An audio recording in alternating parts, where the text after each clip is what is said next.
worst possible thing you could say when you walk into a car dealership. I spent 5 years with Mercedes-Benz, 5 with General Motors, and the worst thing a person could say when they walk in is, if you could just get me to this payment, we got a deal. So your loan's probably still like 19, which means you got to pay to get out. You're upside down. It's called negative equity.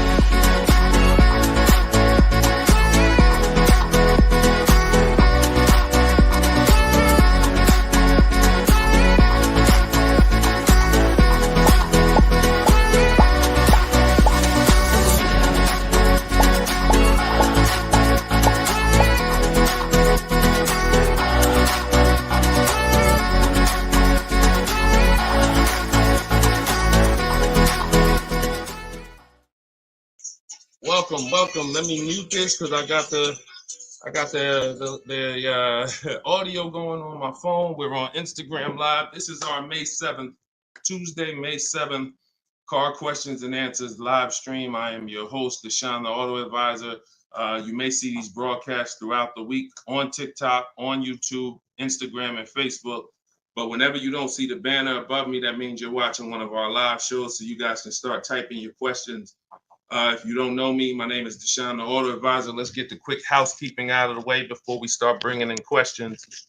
I've been in the auto industry since 2006. I left in 2020 after the pandemic. Since then, we've been focused on car shopping education, teaching you how to get the low market prices on your leases, your new cars, and your used cars by bidding and looking at multiple offers, making dealers and banks bid for your business versus how you've traditionally shopped. So that is what we do. I'm also the author of the pretty much 5-star rated digital book. It's called Cars from Home, and we're currently rated 4.94, goodreads.com. Just want to get the housekeeping out the way for those of you who don't know me. For some of you who've been on the show before on the stream, welcome back. But for those of you who don't know me, this is my new digital book. It's called Cars from Home. You can get your copy for 75% off the normal price by going to my Instagram bio, the TikTok bio, or if you're on Facebook or Instagram, you can actually scan this QR code, Facebook or YouTube. You can scan the QR code, or you can go to deshonebook.com. We have a link in the comments for you. Lastly, I am the host of the masterclass, Everything You're Doing Wrong, Buying, Selling, and Leasing Cars. Some of you have asked, I share a lot of people who are using these strategies throughout the broadcast. Some of them are people who have my book. Some of them are people who attended my free masterclass, and some of them are in my car shopping school, Maps Academy. So either way, you guys can get anything you need from me in the bios or in the comment section. So let's get started, Dolan. You can bring in the first question. This is May 7th. So if you're just getting on, we are live on all 4 platforms, May 7th, 12 p.m. Eastern time. And you can share this with your friends. Tyler from TikTok, how are you? How does gap insurance work on a lease? Great question. Gap insurance covers the amount that you owe if, God forbid, the vehicle is totaled or stolen and they don't find it. So let's just say the car is only worth $40,000, but the actual cash value if the vehicle gets totaled is, $35,000. So if the insurance company is only going to pay out $35,000, the gap insurance would kick in and cover the remaining gap. So now most leases include gap insurance, but you never want to assume that the lease includes gap insurance. Whenever you are getting your offers from dealers, when you're getting your offers, you always want to make sure that you ask for them to include gap insurance. But yeah, that's the way it works. You want to make sure 99% of leases have gap, but you don't want to make that assumption. Always ask when you're getting your quotes that the gap insurance be included. All right, great question. Go ahead, Dolan. Next one. All right, keep sending your questions, y'all. I see you on Instagram. Those of you who are on Instagram, you click that thing that looks like a paper plane, and you can actually see that you can easily invite a couple of your closest friends to the broadcast just so they know about this information when they need it. Because 1 in 5 people are shopping for a car at any given time. So 5 people in a group, 1 of them is going to be shopping for a car, and we want to make sure you guys have the knowledge you need. Go ahead, Dolan.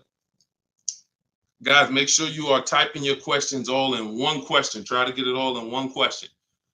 What's up, Instagram? This one says new car parts are hard to replace. The dealership wants old cars back. Anybody who's in the business of buying cars wants cars. So it's not just the dealerships, it's the online buyers, CarMax, Driveway, Carvana. They want cars. Local people who buy and sell cars, they want cars. Wholesalers who buy cars to sell to dealerships, they want cars. If you get what I'm saying, you understand why you need to be making people compete. See, we take one buyer. That's what you've been taught to do. You've been taught to take one buyer, one person who wants your business, and give them the opportunity to negotiate. What we teach is for you to actually go to multiple people who want that business and make them compete. And that's how we make sure we get below market prices, because we in order to get below market prices, you must see enough offers to know the market. I'm gonna say that again. In order to get below market prices, you have to know you've seen enough offers to where you know the market. Could y'all keep running up the likes on TikTok? Every time we say something that you like, if you could just tap the screen, it runs the likes up and it gets a lot of people's attention on TikTok. Let them know they need to be here. Okay, so that's what you want. Everyone wants cars back. So you want to make sure no matter where the market's going, electric cars, old cars, new cars, luxury cars, just make sure you are getting at least 5 to 6 offers every time you want to replace a car. We don't trade in cars because you are not going to get the money you could get trading cars. Now, I'm not talking to you about doing private sales either, where you list the car and then you go and you got to, have people come to your house in Facebook Marketplace. I'm talking about the people who pay cash money, inspect the car in an hour, hour and a half, and cut you a check. Those are the people we need to get 5 or 6 bids from, and that's what we teach. Those companies are very easy to find and very easy to work with. Okay, who's traded a car before? If you've ever traded a car before, type the letter T. All right, stay by your phone, y'all. This is live. This is May 7th. This is our 12 p.m. class, so stay by your phone. I want you to make sure we don't just talk here, we dialogue. All right, in order for you to get the most out of the show and for me to continue to do them, you want to make sure you as close to your keyboard so I know you're actually getting value out of the class, out of the stream, because you're communicating, engaging versus just listening. All right, I'll see you, Bell, on YouTube. Anybody who's traded a car before, type the letter T. If you've traded a car, this is important for you to know. It's almost impossible. I see you, Thomas, on Facebook. It's almost impossible, ML Headley, to get the most money for anything, not just a car, for any item on trade. So we don't trade. We don't trade. You're not going to get the most money, and you're not going to know that you got the best offer. You need to get 5 to 6 of these online offers, and that is how you replace your leases. And in the same way, look, you've left money on the table. Some of you know, I got to tell you the bad news first. Anybody who's traded a car since the internet and online car buyers have been invented, you've left money on the table. So I want you to stop. I'm suggesting you stop doing that right now if you really want to make $1,000, $2,000, $3,000 more every time you replace your cars. Okay? Go ahead, Dolan. Shoot the next one in. Jock from TikTok, how can I get rid of negative equity with a lease? First of all, let's talk about why do you have negative equity. This is improper deal structure. So if you went over your mileage, that means listen, you should not be taking a lease for 10,000 miles per year knowing you drive 15. Because frankly, to go from 10,000 a year to 15,000 a year is only about $40 for most cars. $40 more a month, and you get to go from 10,000 to 15,000 miles per year. So it's no excuse that, taking less miles than you need and then having to deal with mileage penalties that you shouldn't have had in the first place. So we see. So our solution for negative equity is to always in most cases to roll it into a lease, because the cause usually for negative equity is you buy your cars. Somebody told you don't lease, you listen to them, but you don't keep your cars long enough to outlive the depreciation. So you buy your cars and you replace them, usually by trade, in a short period of time, 2, 3, 4, 5 years, 6 years, and that's too short of a period of time to replace a car because of the depreciation. But with a lease, you should not have negative equity. Negative equity is something, you have a penalty because you don't owe. Negative equity means the object you owe a loan on is not worth that. So you owe 20,000, but the car is only worth 15,000. In your case, you have agreed to drive 30,000 miles over 3 years, but you're driving 40,000 miles. You drove 40. So you need to pay that penalty in order for you to go to the next car. Okay? It should have been in your lease to begin with because you pay less for it if it's in your lease. You pay probably 15 cents a mile. Where on a penalty, you're going to pay 25 cents a mile in a lot of cases. So what you want to do is you want to consider this. Staying in the car, waiting to the end of the lease, and if whatever your mileage penalty is, rolling it over to the next car as far as work your deal out. This is what I would be doing. One, I would do an equity assessment. Before we even talk about this, you need to do an equity assessment. The equity assessment is step 2 in my process. The name of my book is Cars from Home, 7 Steps to Saving Time, Money, and Avoiding Dealership. So it takes you all the way through the journey of getting your car from home while you are at home. So the second step, which is right after we decide whether we're buying or leasing, is we must do an equity assessment. Some of you, who has a car that they're going to be replacing to get a car? Type me. If you have a car, it could be a lease or it could be you own it, but you're going to be, next time you car shop, you're going to be replacing that car. Who's in that situation? Type me. Stay by your keyboards. Let's go. We're live. This is May 7th.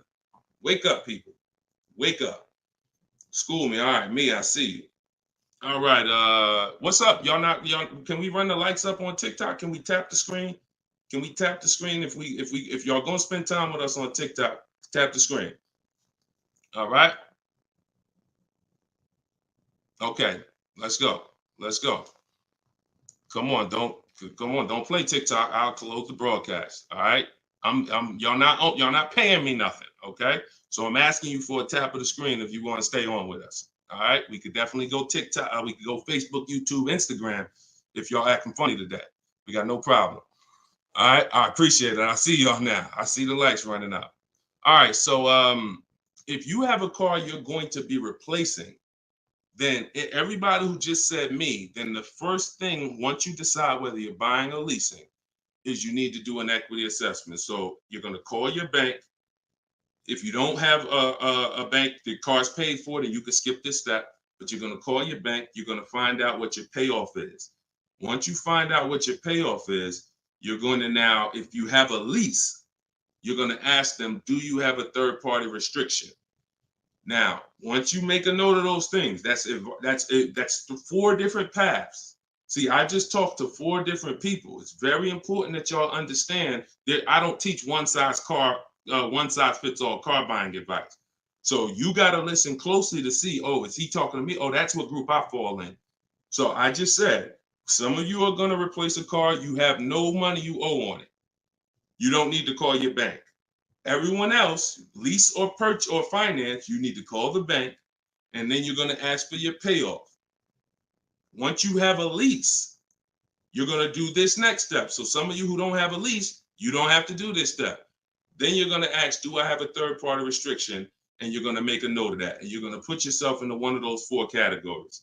Okay, this is broken down. This is step 2 in my book. So once you get that information, you're going to go online to CarMax, Driveway, Carvana, Kelly's Blue Book, Instant Cash Offer. Please do not come talking about what Blue Book says. Algorithms in this market mean nothing. The only thing that matters is cash offers. So you're going to go to these people to get your cash offers: CarMax, Driveway, Carvana, Kelly's Blue Book, Instant Cash Offer, Car Guru, Sell My Car, and AutoNation, Sell My Car. That's 6 offers. And once you have those offers, you will know where your equity position is. You will know if you have equity in your vehicle. You will know if you have no equity in your vehicle.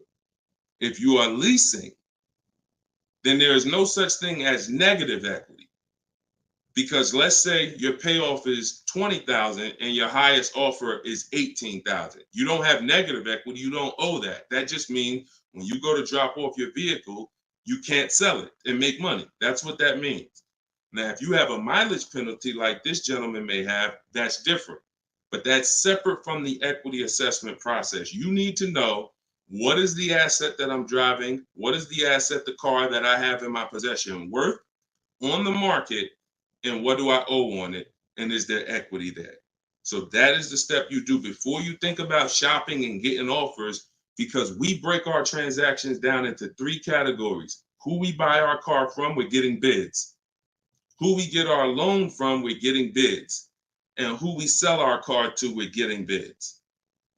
So this is very important in our process of how we get below market deals from home. Okay, so do that step, Jock, and that's what and you go from there. Everything I'm talking about is in my new digital book, Cars from Home: 7 Steps to Saving Time, Money, and Avoiding Dealers. Shoot the next question in, Dolan. Everyone who wants your copy, you can get it for 30 minutes at 75% off. It's normally $97. So everyone who's gotten this book, and we've gotten close to probably 6,000 people at this point, the book is $97. But when you go to my bio now, or my Instagram or TikTok bio, you can get your copy for 75% off, which would be $24, but it's only for 30 minutes. If you're on Facebook or YouTube, just check the comments and go to deshonsbook.com. You got 30 minutes to get your 75% off. Okay, Tyler from TikTok. Rolled over $14,500 from a trade into a 36-month lease. Payment only $54 a month. Is this a good strategy? Payments only $54 a month? What do you mean by that, Tyler? $54 a month. How could the payments be $54 a month? You need to know how much you're rolling over into the new deal, because let's say, for example, you have $14,000 of negative equity. Just that alone is $400 a month. Just the negative equity. So I'm trying to find out what you mean when you say rolled over 14.5 from a trip. Oh, wait a minute. I think I know what you're saying. You are essentially prepaying your whole lease. What he's saying is he's taken all of the car that he is trading, which I just told you how much I'm not a fan of that. But he's now essentially doing a one-pay lease, or you're doing a huge down payment. So this is very important. You could be about to really lose your shirt right here. This could be extremely bad for you. You need to make sure you check what I'm about to say to you. If all of that money is being treated as a cap cost reduction, which is essentially a down payment on a lease, let's just say your payment would normally be, matter of fact, let's do this math real quick. And this is why having a consultant and having an advisor and getting education saves you thousands of dollars. Now, $14,500, you are talking about, if you put that into a payment form, your payment would be $400 a month higher, plus the interest on that, plus the taxes, plus the interest on that. So let's call it $430 plus this $54,000 this $54 a month. So let's say your payment would have been, without you trading, would have been like $485 a month. So if they're treating all of that as down payment, then here's what's happening. You're just prepaying the lease. So you have no protection. If that vehicle gets totaled, you are out $13,000. You won't be, anything you put into that vehicle, you're out. That money's gone if the vehicle's stolen or totaled. So what it makes more sense to do is to see if there's multiple security deposits that you could put. You need to get your offers, though, with no money out of pocket, because you can't look at one-pay leases and you can't look at multiple security deposits if you don't know what the original deal was without them. So if my payment is $500 a month, and then if I put multiple security deposits down, it lowers it to $450 a month, then that could be a good offer. If it lowers it $20 a month and I got to give them $6,000 to hold, then it doesn't make financial sense. That's not a good return on you holding $6,000. But I'm always comparing it. This is something we teach called advanced leasing strategies. This is not for everybody. So but you need to determine when you're doing a one-pay lease, all you're doing is giving them all of this money up front so they can lower the actual interest on the lease and see what the payment comes out to with the lower interest. So you have to get offers without down payments. This is why I'm saying when we shop, we never shop with down payments, whether we're buying cars or leasing them. We never shop with down payments because when you're putting all this money in, you can't assess the deal because you don't know how much of this being a low payment is because I put all this money down. You need to know you have a deal before you consider what monthly payments is going to be. If I'm getting a lease and I shop my offers and my lease deal is under 1%, or my best offer is under 1%, no more than 1.5, somewhere in between there, I know I have a good deal, regardless of how much I'm going to put down. So, and when it comes to purchasing, I need to know people worry about the payment. Some of you are worried about the payment. You don't care about what you're buying the car for, and you're worried about the wrong thing because you're thinking about the loan you're getting. You're not thinking about the car you're buying. Before you think about, hey, what's a good payment on this car? No, the better question is, who's the dealer that's going to sell me that car for the lowest price? Deshone, I want to get this BMW 4 Series. What's a good payment on that? No, you're going to get a BMW 4 Series. Who's the dealer that's going to sell you that BMW 4 Series for the lowest price? If 20 dealers, if say 10 dealers have that car, $60,000 car, some dealers are going to sell it for 65, some are going to sell it for 60, some are going to sell it for 57. You need to get these offers before you worry about what the payment's going to be. And that's a whole different philosophy. This is what I teach. So I'm never going to be in the business of not teaching you to understand the numbers because we make it simple. Whether you're using my book, whether you're paying attention on these live streams, when you are shopping multiple offers, you eliminate this. You cannot be a payment shopper because you'll just be throwing money at deals and thinking you got a deal, but you didn't get a deal. You just threw so much money at it that it lowered your payment to something that you felt good about. Doesn't mean you didn't overpay for the car. All right. Very, very important, y'all. This is $3,000 to $5,000 to $7,000 to $10,000 mistakes. These aren't $100 mistakes. Listen, look, people right now are so distracted. They are asleep. They are asleep. The only way people could continue to make money is people stay asleep. It's not so when I tell you the conversation, you are taught to, when you're buying a house, get help. Make sure you have a plan. Work with the best people. Get a home inspection, even if you're not going to buy the house, right? Don't you get a home inspection even if you're not going to buy the house? Don't you risk $400, $600, $800, even if you're not going to buy the house? Why? Because you want to protect yourself from making a $20,000 to $50,000 mistake. But with cars, this is the only thing that you think, oh, I could just do this on my own. Knowing that every time you buy a car, you have a little buyer's remorse. You hope you hope you didn't overpay. You hope you didn't. So lock in. The only way you are going to win and be like these people that I show on the show all the time, like you see just a ton of people that's paying ridiculous prices, below market prices. And I got more to show y'all. Like my next show, I got like 3-4 million people that hit me with their deals they got in the last 2 weeks that I haven't even pulled in yet. Like you're not going to get these prices until you take car buying as serious as you take buying a small house. Once you start doing that, then you'll start saving 5 and 10 and 15 grand on some of these cars. Until then, you're going to keep just moving the way they want you to move. Go ahead, Dolan.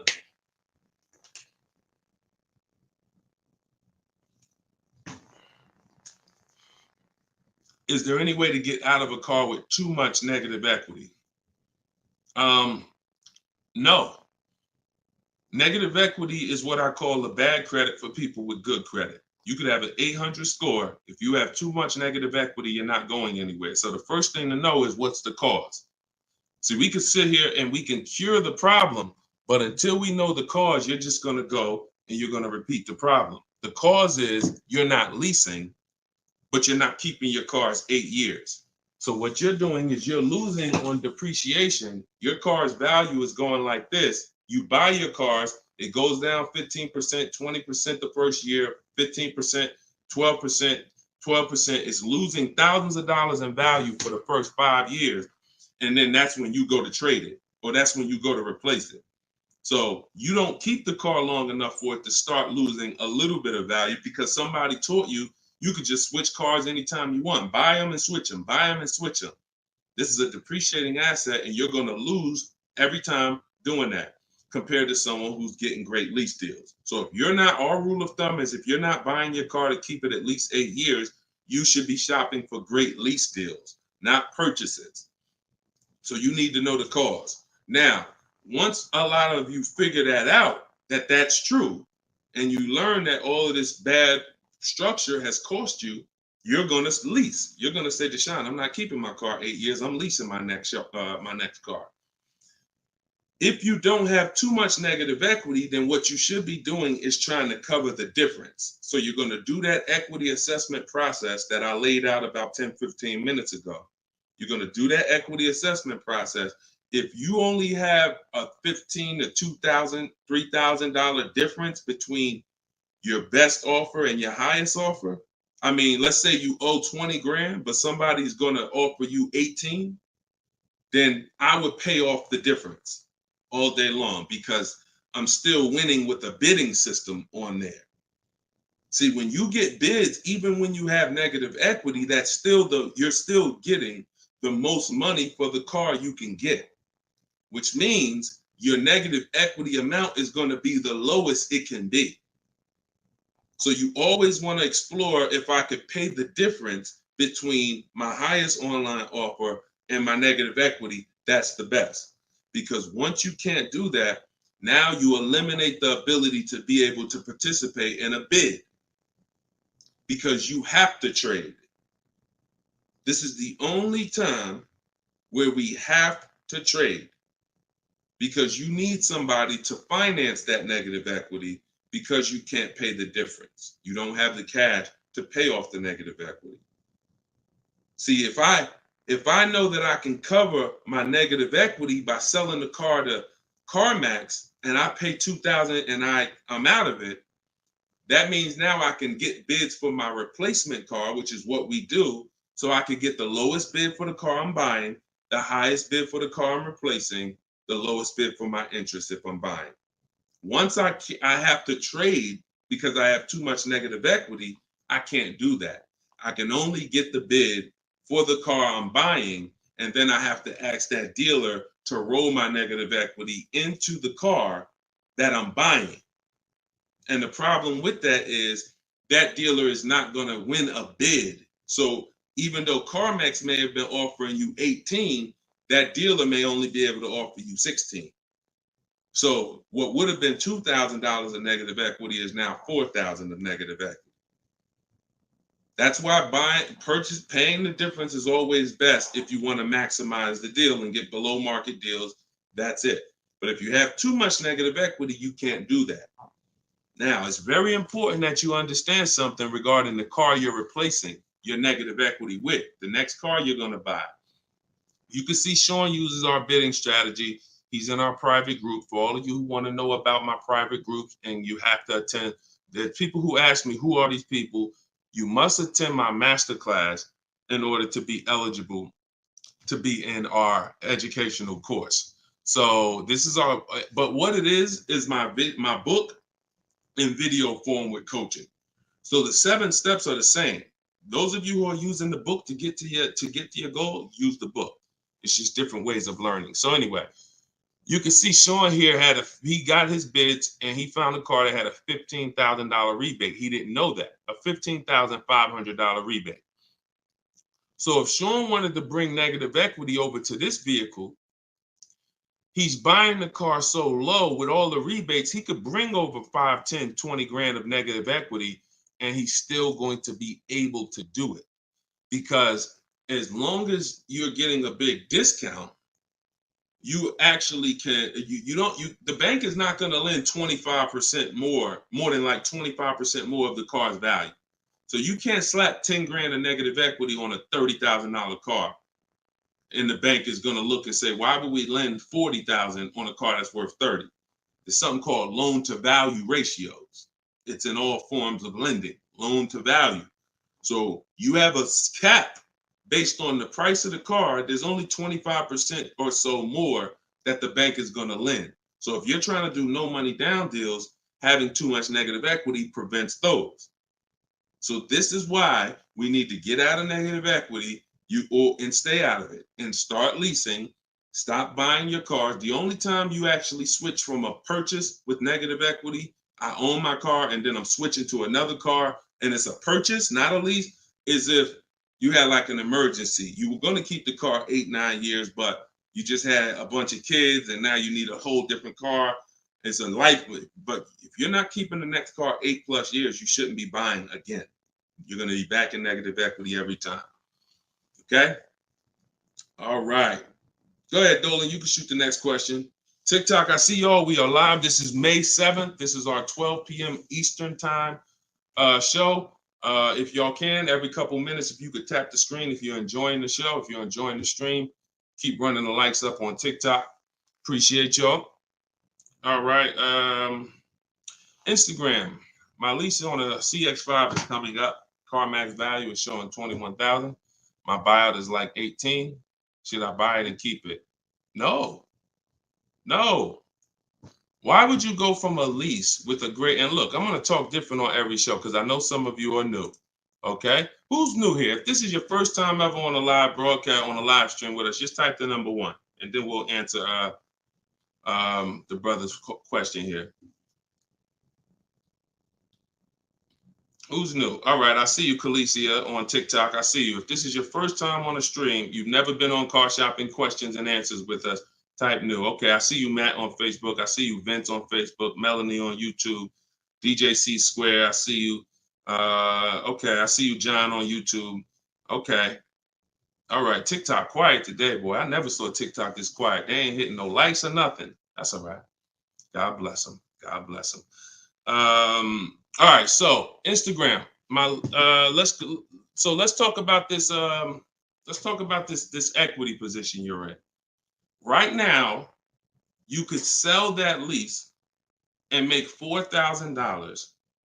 Why would you want to go from a lease, which is a not keeping my car 8 years? I want full warranty. I want low payments. I want to drive a lot of car for a low amount of money. Now I can shop for this new deal, get a great deal on the CX5. Just so you know, understand something.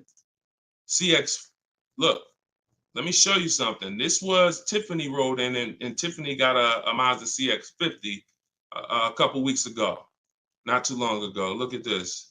So let me show you just kind of what this could look like in a great world. So you understand, she got a 2024 Mazda CX90. She literally paid 44. The sticker price on it was 44,000. She used our system. She actually wrote. This is a testimonial about the book. So you can see at the top says, "I believe we got a great deal from what we learned from the rest of the book." So look at this. She got bids, $44,800 vehicle. She ended up getting a $6,530 discount. That was her best offer.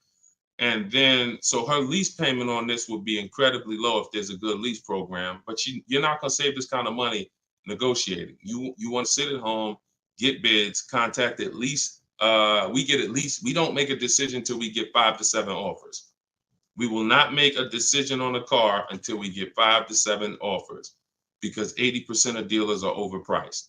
So you say you can get you might be able to get a lease price on this car for, $400 a month, no money down, for, $450 a month. Something, it might be lower. I don't know what the below market deal on your replacement Mazda is going to be. And then you could actually put that 21.4 in your pocket. So you could say, hey, the difference. So you would sell the car to CarMax for, and you would make $3,400. Just so you know, my mother sold her Mazda 2 years ago when the prices were real high, and she made $10,200. So why would I go from being able to do a deal like that, getting a new car, low payment, no money out of my pocket, put $3,400 from my old lease into my bank account?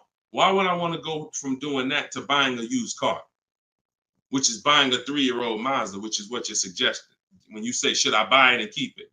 What about that deal makes it better? If you figure this, Your buyout's 18. What's the payment on $18,000 plus taxes? 20 grand, 21 grand. What's the payment? 400 a month for 5 years. So why would I go and buy a 3-year-old used Mazda for 400 a month when I could go and I could lease a brand new Mazda for 400 a month and then turn around and again, if you're not buying this car to keep another 8 years, it makes no sense to buy a used car right now. It makes zero financial sense. Not only that, you're gonna spend the same amount of money over the years that you could have drove brand new leases for. There's no benefit. There's no benefit. This is what it is. We've seen this thousands of times over the years, hundreds at least. You know, I know it's happening thousands of times. People are buying their leases every day. They're not realizing they're just buying a used car. That's all you're doing. So I go from leasing to buying a used car, which means something in me has to change. Those of you who are buying used cars, you should be buying them to keep 8, 9, 10, 12 years. Not 4 years, 5 years, 6 years. You're driving old cars for the same prices you could be driving brand new leases for. Same prices. So why would I drive a bunch of older cars, 5, 6, 7-year-old cars? By the time I pay it off, it's 10 years old, 11. Why would I do that if I could be driving brand new cars for the same prices? So it's important for you to understand. That's why this is the first step in my process is we got to know, should we buy or lease? And the only people who should be buying are 8+ year people. The goal is to keep the car 8 or more years. Then we're going to buy it. Yep. I'm here. I see you. You know, I always butcher your name, but let me just call you EP. EP, I see you. Go ahead, Dolan, shoot the next one up. We got a couple more minutes. We're on here for a couple more minutes. How do you negotiate a purchase online? Looking at a car 3 hours away and I'm not able to go in person.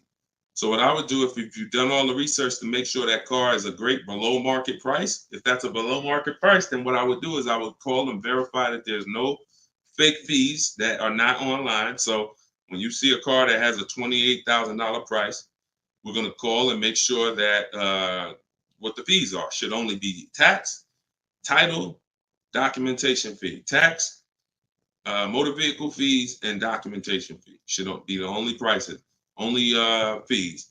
And once I verify that, what I'm going to do is I'm going to go home. I'm going to get out there immediately, and I'm going to see the car. And if it's a great price where I'm saving $2,000-3,000 above below the market value on those cars, then I'll go out there and I'll make sure that I post up in a motel for one day, because you never want to go out there and take the car immediately, because unless you're paying cash. If you are paying cash, that's different. But if you're getting a loan, we need at least one day to do our bank bidding process. Because you could go out there and say, all right, now this is the best price on a used car. Yeah, but now I'm going to pay 2 points, 3 points more in interest, letting the dealer get me the loan. So I'm essentially giving that $2,500 or $3,000 that I saved right back to the bank. I'm not giving it to the dealer, but whoever the bank is. So we always need one day to come home, let banks and credit unions bid so we could get the lowest interest rate. And then we call that dealer and we let them bid against it. But that depends on how you're going to pay. But that's the process. You get out there, you test drive the car. That's why all of our used car research is done from home. All of our used car research is done from home. By the time we get to the dealer, the only thing we're doing is going there to test drive the car and lock up the deal. The prices we've already verified is the lowest prices in the market. So once we verify there's no bogus fees, that's our process for wrapping up the deal. That's right, man. You know I'm always watching and unlearning and relearning, boss man. Appreciate you. I appreciate you, EP. Always a pleasure. All right, go ahead, Dolan. Yeah, some of you are looking for your used cars locally. There's no way you're getting the best prices. If some of you are looking for your used cars 25 miles, 50 miles, 100 miles, there's no way you are getting you're getting below market prices. That's just not enough inventory to look at for you to see, Oftentimes, it's literally a dealer that's an hour, 2 hours, 3 hours away who may not be in the city. They don't have the traffic that that person has, and oftentimes they'll have a below market deal because of their particular circumstance. So if you're just shopping 10, 25, 50 miles outside of your radius, that's just not enough of a radius to get the below market deals. My brother leases up, he's over miles. Equity assessment. That's it. I just went over that about 20 minutes ago. I can't go over it again because there's people who watch the stream and it's not fair to them, but we do have this stream on replay. If you go to YouTube or if you go to my Deshone the Auto Advisor Facebook page, and you can find the section that I did only on that. Okay, it's called the equity assessment. We had another person on here that's over miles. And, once you do that equity assessment, then you want to weigh that, compare that to what the mileage penalty is. Because some people, the mileage penalty is only going to be $750, $1,000, $1,500.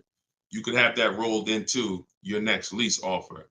What you do is just negotiate your best lease offer and then say, hey, look, I need you to cut a check for, $1,500 to my old lease company. Now that's going to raise your payment. So if I got a below market deal, let's say, give you an example. Let me show you with a real life example. So, so Charles, let's say Charles, he gets his Hyundai Palisade, he gets it for $597 a month, but he has a mileage penalty of, $1,500 that he needs. This dealer who won his business, he needs them to pay that to his old lease. So they're going to cut a check for $1,500, but that payment, that $1,500 now goes into his new deal. So it's just like negative equity. It's going to raise your payment up, which is why we bid this out and we don't bring stuff over. We don't bring mileage penalties over until we have already found the dealer that we're going to buy our car from, because they've given us the biggest discount. But yeah, that's what you would do. And whatever the mileage penalty is, you're adding it to your next lease. So you're paying it either way is the point. You're not getting out of a mileage penalty. It's just all about and the only way you can get out of it is if you sell the car. So that is how you get out of it. Because when I sold my Jeep Grand Cherokee lease, I was over miles by probably, I think I had 42,000 miles on it, and I contracted for like 39. But that's because I extended the lease. And when I extended the lease, I was doing more driving, and I just said, I knew I had so much equity in the car, because again, that's when cars were worth literally $7,000 to $12,000 more all through the pandemic. 2020, 2021, 2022, we had people cashing out, making $8,000, $10,000, $12,000. Some of you might have saw some of our videos and used what we were teaching then. So once you do that, that's the only way you get out of a mileage penalty is you sell the vehicle, and then it's all whole. But if you're not doing that, that mileage penalty is going to be paid. It's just what I just told you is a way to get the deal done without having to pay the mileage penalty out of your pocket. You're rolling it into your next deal. All right, go ahead, Dolan. All right, y'all, this is our Tuesday 12 p.m. stream. We're on here for a few more minutes. Keep your questions coming. Try to get to as many as we can. Everything I'm teaching y'all, if you guys do not want to remember this, if you're like, Deshone, I want something where I can see step by step your plan, you want to go to deshonesbook.com. We got the banner on the screen. If you're watching us on TV, you can scan the QR code with your phone and you can get my new book. It's a digital book called Cars from Home, 7 Steps to Saving Time, Money, and Avoiding Dealerships for 75% off. So you'll get it for $24. You won't pay the normal $97, but it's only for 30 minutes, okay? After 30 minutes, it's normal price. You guys that are on TikTok, you can get yours in my TikTok bio. There's a website there, as well as in Instagram, my Instagram bio. All right, get your 75% off if you don't want to get it, if you don't want to remember any of this. All right, so Guitar Jams, YouTube, what's the best price to negotiate over sticker price? For example, a car is a $26,000 sticker, but I'm only wanting to put $27,000 in cash. Is $1,000 difference enough to avoid all BS fees? See, that's a problem. See, let me show you how you're actually hurting yourself by doing this. You're not getting bids. You're not getting multiple offers. If you're looking at a new car like this, a $44,000 car, You go in and you assume what a good deal is going to be. We never assume what a good deal is going to be. We have to reveal what a good deal is by getting multiple offers from home. So we sit at home. In my way, we use the computer and we're going online and we're going to dealers' websites. I have scripts in my book. So all you're doing is copying, pasting my scripts to use this. Now, if you're doing it your way, you just want to make sure your goal, you could do it by phone. I don't care how you do it, but your goal is to get 5 offers. Because until you get 5 offers on these new cars and on these leases, you're not going to ever know what the best deal really is. Because 80% of dealers are overpriced. So when you look at something like this, if you said, okay, $44,820 car, like the one I got on the screen. If you went in there saying, well, I only want to pay $46,000 all in. Look at what she paid. She paid net $40,300. Look, this was her base price. She got $38,289. Her net price was $40,300. So if you would have went in here on this car saying, well, it's 44, look, I'll give you 46,000 all in. You would literally have overpaid more than Tiffany by $6,000. Let that sink in. You can't go in feeling for the bottom, brother. You will certainly get somebody will take a vacation on you. Their commission they're gonna make, well, that's probably an $8,000 profit deal to the dealer, $6,000 profit to $8,000 profit, and somebody's getting a $1,500 commission on you because you just went in. Oh, let me guess what I think a good price is going to be. Not knowing if there's any rebates on the car, not knowing anything about it. I'm just going to guess. Look, what if Sean would have went in? Look, what if Sean would have went in talking about, this truck is $73,000. I'm gonna offer them $73,000, but they gotta include all the tax, all the fees. I'll give you the asking price, but you gotta include all the tax and fees in. Look, he ended up getting with bids $57,000. He would have overpaid by $20,000, $15,000. And I'm sorry to tell you that some of you are doing it every day. You've done it on all your cars. You've overpaid, not using these strategies. And I want you to stop. You're free to do what you want to do. You want to stay in the old way. But the people that you see that are getting these deals, these people that are posting, listen, when you get a great deal, you post the deal. See, when you get a car, pay attention, yo. Pay attention to what I'm about to say. It's very important.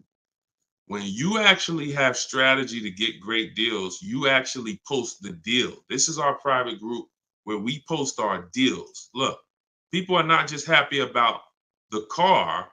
Look, Eddie, I ended up getting multiple offers, got a Toyota Camry hybrid. This was last year when these cars were literally on fire. Look, quote, getting quotes as high as 10 grand over sticker. Look, I got $2,086 under sticker. $10,000 over sticker was his highest quote for this Toyota Camry hybrid. There are people who paid that. There are people that paid 5 grand over sticker for the same car Eddie got. There are people who paid sticker. Thought they were getting the best deal. Man, I got mine for sticker.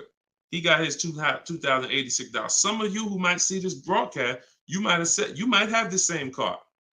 Deshone, wow, man, I got that same car. I paid 4 grand over sticker to get mine. Yeah, Eddie at the same time, same year, paid $2,086. Sorry to tell you, but you overpaid by 4 or 5 grand. This is real. We're not sitting up here doing this talking about hundreds. There's nothing y'all hear me talk about in these streams that had hundreds of dollars. And frankly, unless you are rich, you can't afford to lose $2,000, $3,000, $4,000 every time you buy a car. You can't afford it. This is where you're losing. So what I would tell you, Guitar Jams, is do what I just said over the last 10 minutes. Get bids.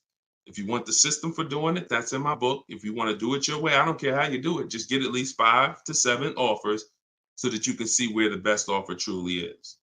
8 out of 10 dealers are overpriced, and you don't know how bad they're overpriced until you get all your offers. 10 grand overpriced, 5 grand overpriced. All right. Go ahead, Dolan. Shoot the next one in. Great question, though. Can you get a deal when you build your own car? Absolutely, Sherry, but you want to get those offers before you agree to buy something from anybody. So if I'm ordering a car, I'm getting 5 offers, 10 offers. I'm getting 5 to 7 offers, not 10 offers. See, in my book, I have a process called the 25 to 5, where we connect with 25 dealers online in 20 minutes. And our goal is to get 5 to 7 offers in 48 hours. So once that happens, we don't order a car until we verify the car doesn't exist in the market. See, because when you walk into a dealership or call 2 dealerships and they say, oh, we don't have that car, but we could order it for you. Now, what are you doing? You only talk to 2 dealers. What about in the 25 dealers that we talk to? What if 7 of them or 10 of them have that car? So you just talked to 2. Now they got you ordering a car. We don't order until we talk to these 25 dealers online and they tell us, hey, nobody has it, or it's only 2 out there, then we might order. But that car could be sitting right around the corner from you, or 30 minutes away from you. People could have 5 of them. An hour away from you, people got 3 more of them. But because you're just local, you think, oh, I need to order this. We don't order until all of those dealers tell us we don't have that car. And then when we send out our order request, we're getting quotes from all those dealers. So we're getting probably at least 10 offers. When we go to order, we're probably getting 10 offers because all of those dealers we've already been talking to. And any of them could order us a car. I had a young lady 2 years ago, no, last year, the new BMW came out, the new BMW X4M, and she got quotes.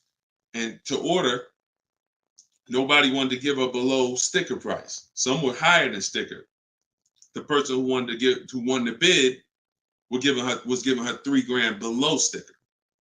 But the car had a bad lease program though, so she ended up not getting it. But $3,000 below sticker. If she was purchasing that car, that would have been a ridiculous deal. Brand new BMW, new body style, $3,000 below sticker. But that's bids. And we do that in 45, 60 minutes. Before you even get home from the grocery store, we already got the bids, and we're not putting in 60 to 90 minutes to get this done. So my process is not just money, it's time. I don't want to spend more than 60 minutes to get a car. And I could get any car, any price. All of these people that you're seeing, Danielle, Kimberly, Bonita, all these people right here, Charles, they could get that Zafrina, they could get these cars, they could get these same deals that y'all seeing, and they're probably 90 minutes. Some of them might be 60 minutes because it was their first time, second time, some of them. Second time you get it, you're probably 60 minutes because it's a repetitive process. Getting a car, getting these bids is so repetitive, you'll see. This is what I should have been doing years ago. I don't know why. So easy. All right, go ahead, Dola. Shoot the next one in. What's up, Sus? Ralph Morales. K. Michelle, I see you. That's not the K. Michelle, I know. What's up, John? I see you. Steps if the lease has a third-party restriction. So if the lease has a third-party restriction, we're going to get bids from whatever dealerships make the car. So if there's a Nissan and I have equity, if I have $2,000 or $3,000 or $4,000 in equity, then what I'm going to do is I'm going to call and I'm going to get bids from the local dealers, because a third-party restriction means that it doesn't mean you can't sell the car. It means you could only sell to a local dealer who makes the car. So we still get bids. We get 3 to 5 offers from used car managers. And whoever makes us the best offer gets the car. And then they'll cut us the check for any equity that's in the car. But we always need to get the offers online, because that's going to tell us if we should even be pursuing. If we don't have any equity, or it's at a break even online, there's no reason for us we don't have any equity in the car. We're just going to return the lease. But the process of doing this is to prevent what a lot of people have done. You dropped off your car 2020, 2021, 2022 at a dealership. If you dropped your old lease off and you didn't do an equity assessment, chances are you gave up a lot of money. And some of you are like, well, Deshone, I did that. I gave them back my old car, but then they gave me a great deal on a new one. You have no idea how much equity they used out of that car or how much they kept. It was, like I said, my mother had $10,200 in equity. She could have literally, they could have gave her, if we would have went into a dealer, they might have gave her 4,000 of the equity and kept 4,000 if we were lucky. So, doing an equity assessment before the lease in process is to prevent giving away any equity when we drop off our lease. All right, go ahead, Dolan.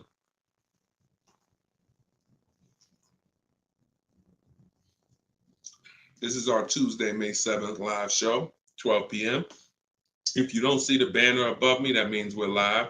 So you can type your question. Dolan will bring them in. We got another couple minutes.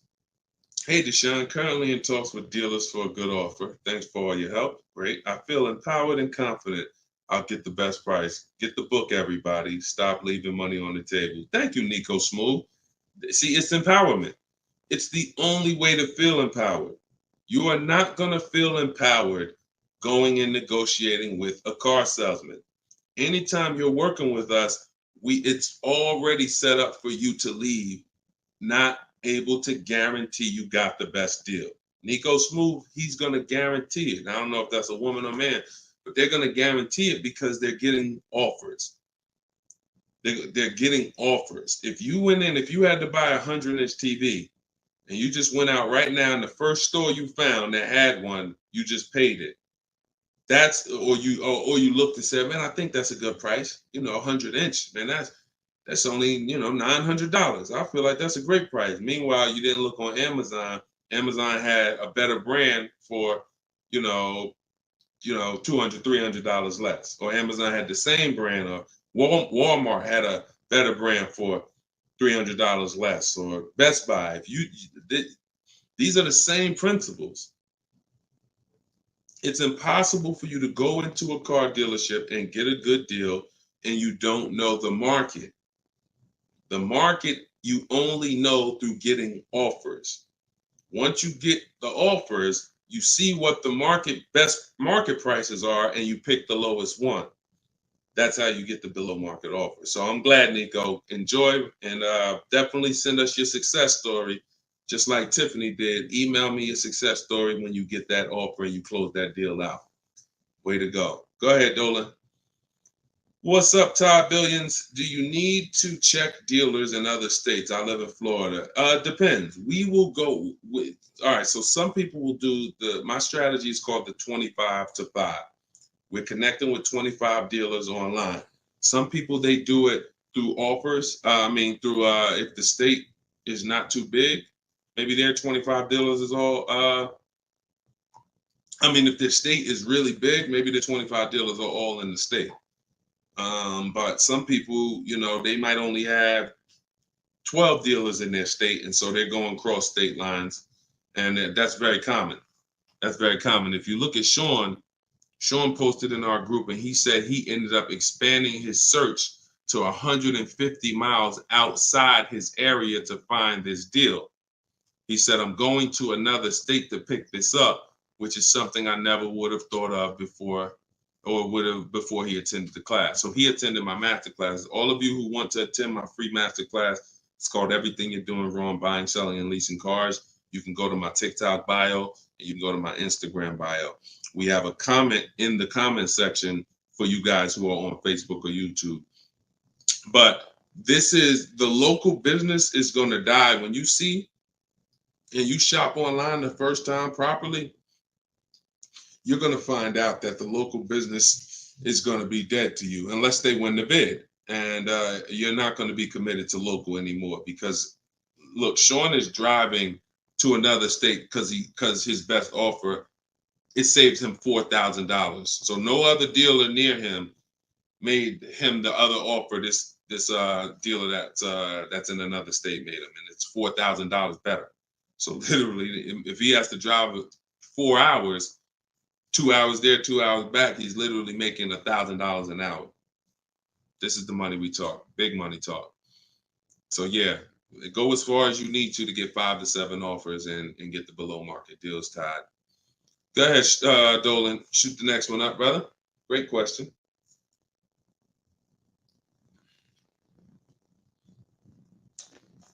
This is Charles Harris on YouTube. How are you? Hey, Deshone, why you don't have PayPal for a payment method? Um, that's a great question. We've used PayPal probably twice since we started our company in 2021.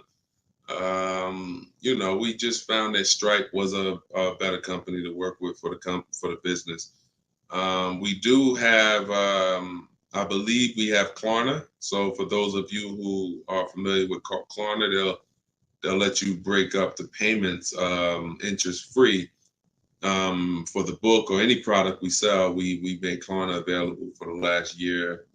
But PayPal is just a little different to work with. We've enjoyed working with Stripe. So hope that helps. Go ahead, Dolan. Right, we just hit the hour mark. Got a couple more. We'll try to take a couple more before we wrap. Lenice from Instagram. By the way, everybody, if you just jumped on, this is our Tuesday, May 2nd, May 7th, rather, 12 p.m. live. So we are live. So feel free to ask your questions. If you don't see the banner above me, then that means we're live and you can type your questions. Is purchasing a car from Enterprise Car Sales a good idea? If in order for me, when we're shopping for used cars, like I have this used Infinity truck. We got it a year ago. It was 2020, so it was 3 years old. When we found that car, when I narrow it down to my top 3 to 5 used car options, they have the best title histories, the best service records, the best accident records. They're the best price in the market. They're below market. And then I verify what the brand new price was, because you can't know a car is great until you know the new car price. Because if a car was 50,000 and they're asking 30, that's different than a car that was 55,000 and they're asking 30. The $55,000 one has more value, has more equipment, more options, so it's a better value. So it's impossible to get a great deal on a used car without knowing what the original price was. So you might have picked a car that's, this one is 30,000, but again, the original price was 50. Meaning, while another one might be 31,000, it's $1,000 more, but the original price was 55 or 57. So you got to know what was in the new car price to be able to compare when we're getting. So if I narrowed it down and that Enterprise car was in that bunch, I'm not opposed to it as long as it has great service records, great accident history, great title records. But the title is going to show as a rental.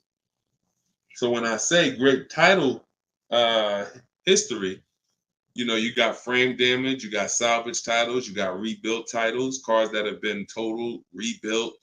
You have different forms of title: personal lease, personal vehicle, corporate lease. These are all different categories of title. So if you get one that has a rental, then that price needs to be considerably less than the other cars on my list. That's the only way I would look at it. Great service records, great accident records, and then compared to the other cars in my bunch, it's got to be $2,000 less than them. 1,500, 2,000 less. So that's the only time I consider it. Go ahead, Dolan. Now, the way we shop for new cars and leases in my book, and the way I teach, is the 25 to 5 strategy. That's when we're connecting with 25 dealers online to get 5 offers, 5 to 7 offers, 25 to 5. When we shop for used cars, we're using my multiple marketplace strategy. So we're going on every marketplace that has used cars, 8 of them: CarMax, Carvana, Driveway, eBay Motors, Car Gurus, Cars.com, Carfax.com, Autotrader.com. We're going on all 8 marketplaces because these marketplaces have different prices, different inventory, and that's how we shop it, and we narrow it down from there.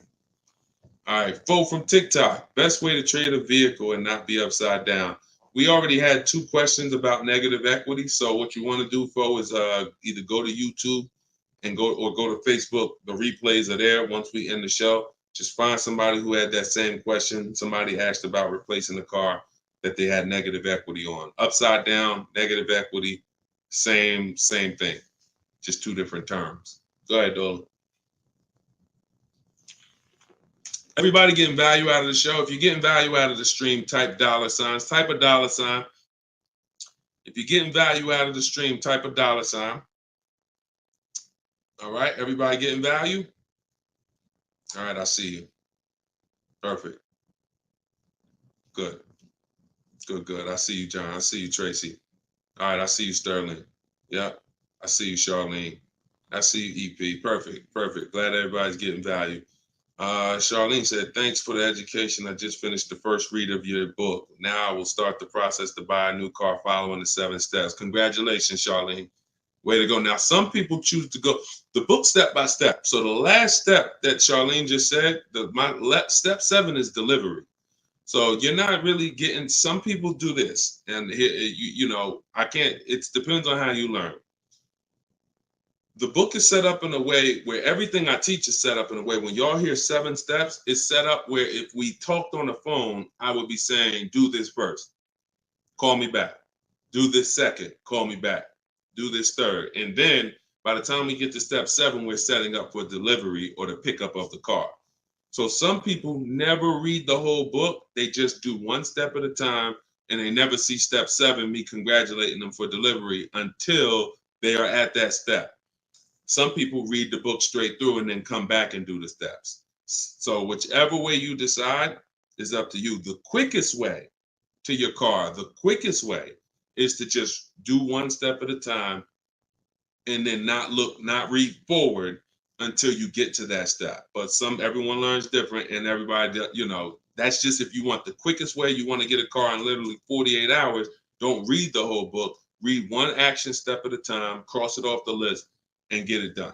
And then you'll have your car in 48, 72 hours. Okay, go ahead, Dolan. TikTok, using your book, all of these lease prices I received are too high, over 1.5%. Next step. Well, as I mentioned, once you get 5 to 7 offers, that means that car has a bad lease program. Not the brand, the car. So that Jaguar has several cars. That particular one, and it could be that trim level, has a bad lease program, in which case I always say with leases, we want to have at least 2 to 3 options, because we cannot control the lease program. So whatever the dealer was, so if you see a 1.5% lease, 1.6, 1.7, 1.8, 1.9, then that 1.6, that dealer's beating everyone else. They're selling you the car less than everyone else. But if they're at 1.6, then that means their lease program is bad. That's why we always get 5 to 7 offers. If they're all over 1.5, that means the lease program is bad. And we do not lease cars with bad leasing programs. We go to our next choice, because you'll see, literally, it's day and night. A $60,000 car could have one lease price of $900, and then you have a $65,000 car like Frena got. $65,000 vehicle, she paying $579 a month. 2024 Jeep Grand Cherokee. Got it a little while back. So this is, lease programs make the difference. What we do is use bids to get the lowest price on the cars. We're gonna always get that. But once we can't control the lease program. So we always have 3 options. With purchasing, we don't need 3 options, because once we get our bids, we're gonna just find a dealer that's gonna be the lowest. Nothing else matters. We don't need to worry about a lease program. Go ahead, Dolan. German Tink from TikTok, I see you. If our credit is not good, I feel like we don't have room to negotiate. True? No, your credit, you do. You see, again, we're mixing the loan with the price of the car we're buying. That's where you're going to overpay. Because if you have a loan, you have bad credit, the only thing that should be affected is the interest you pay on the loan. That should be between you and the bank, the lender, not between you and the dealer. So what your job to do is, if you have bad credit, the lender you get your loan from is going to tax you for it. You're going to pay higher interest than what someone with good credit would pay. But what you should not be doing is overpaying for the car because you didn't get bids. So you can get bids for your car, and then you can use a company that gets deals done, that gets people loans, even with bad credit. And you know, I use Limbuzz. I recommend Limbuzz. I don't use them. I recommend them.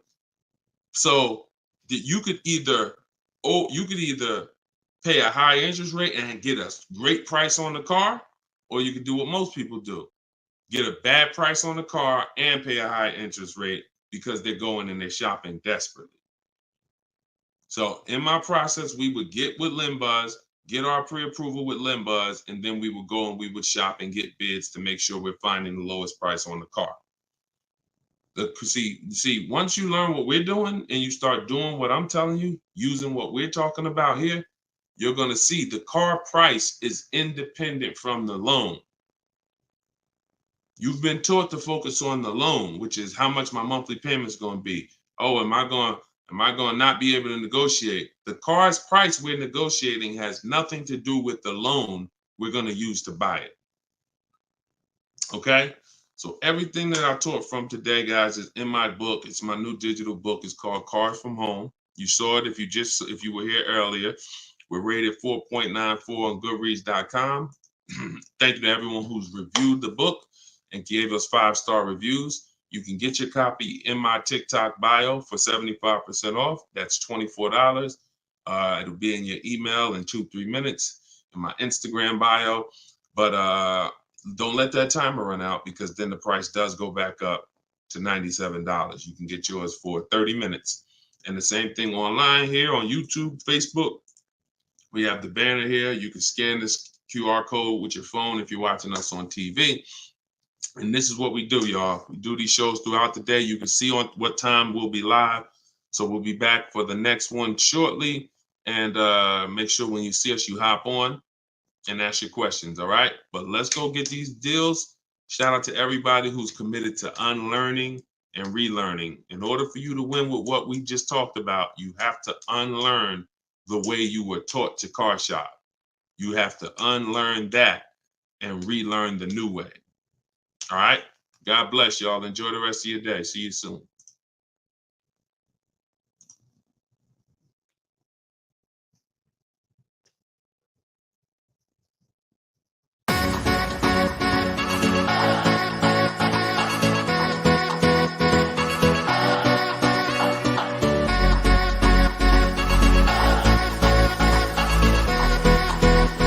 The worst possible thing you could say when you walk into a car dealership. I spent 5 years with Mercedes-Benz, 5 with General Motors, and the worst thing a person could say when they walk in is, if you could just get me to this payment, we got a deal. So your loan's probably still like 19, which means you got to pay to get out. You're upside down. It's called negative equity.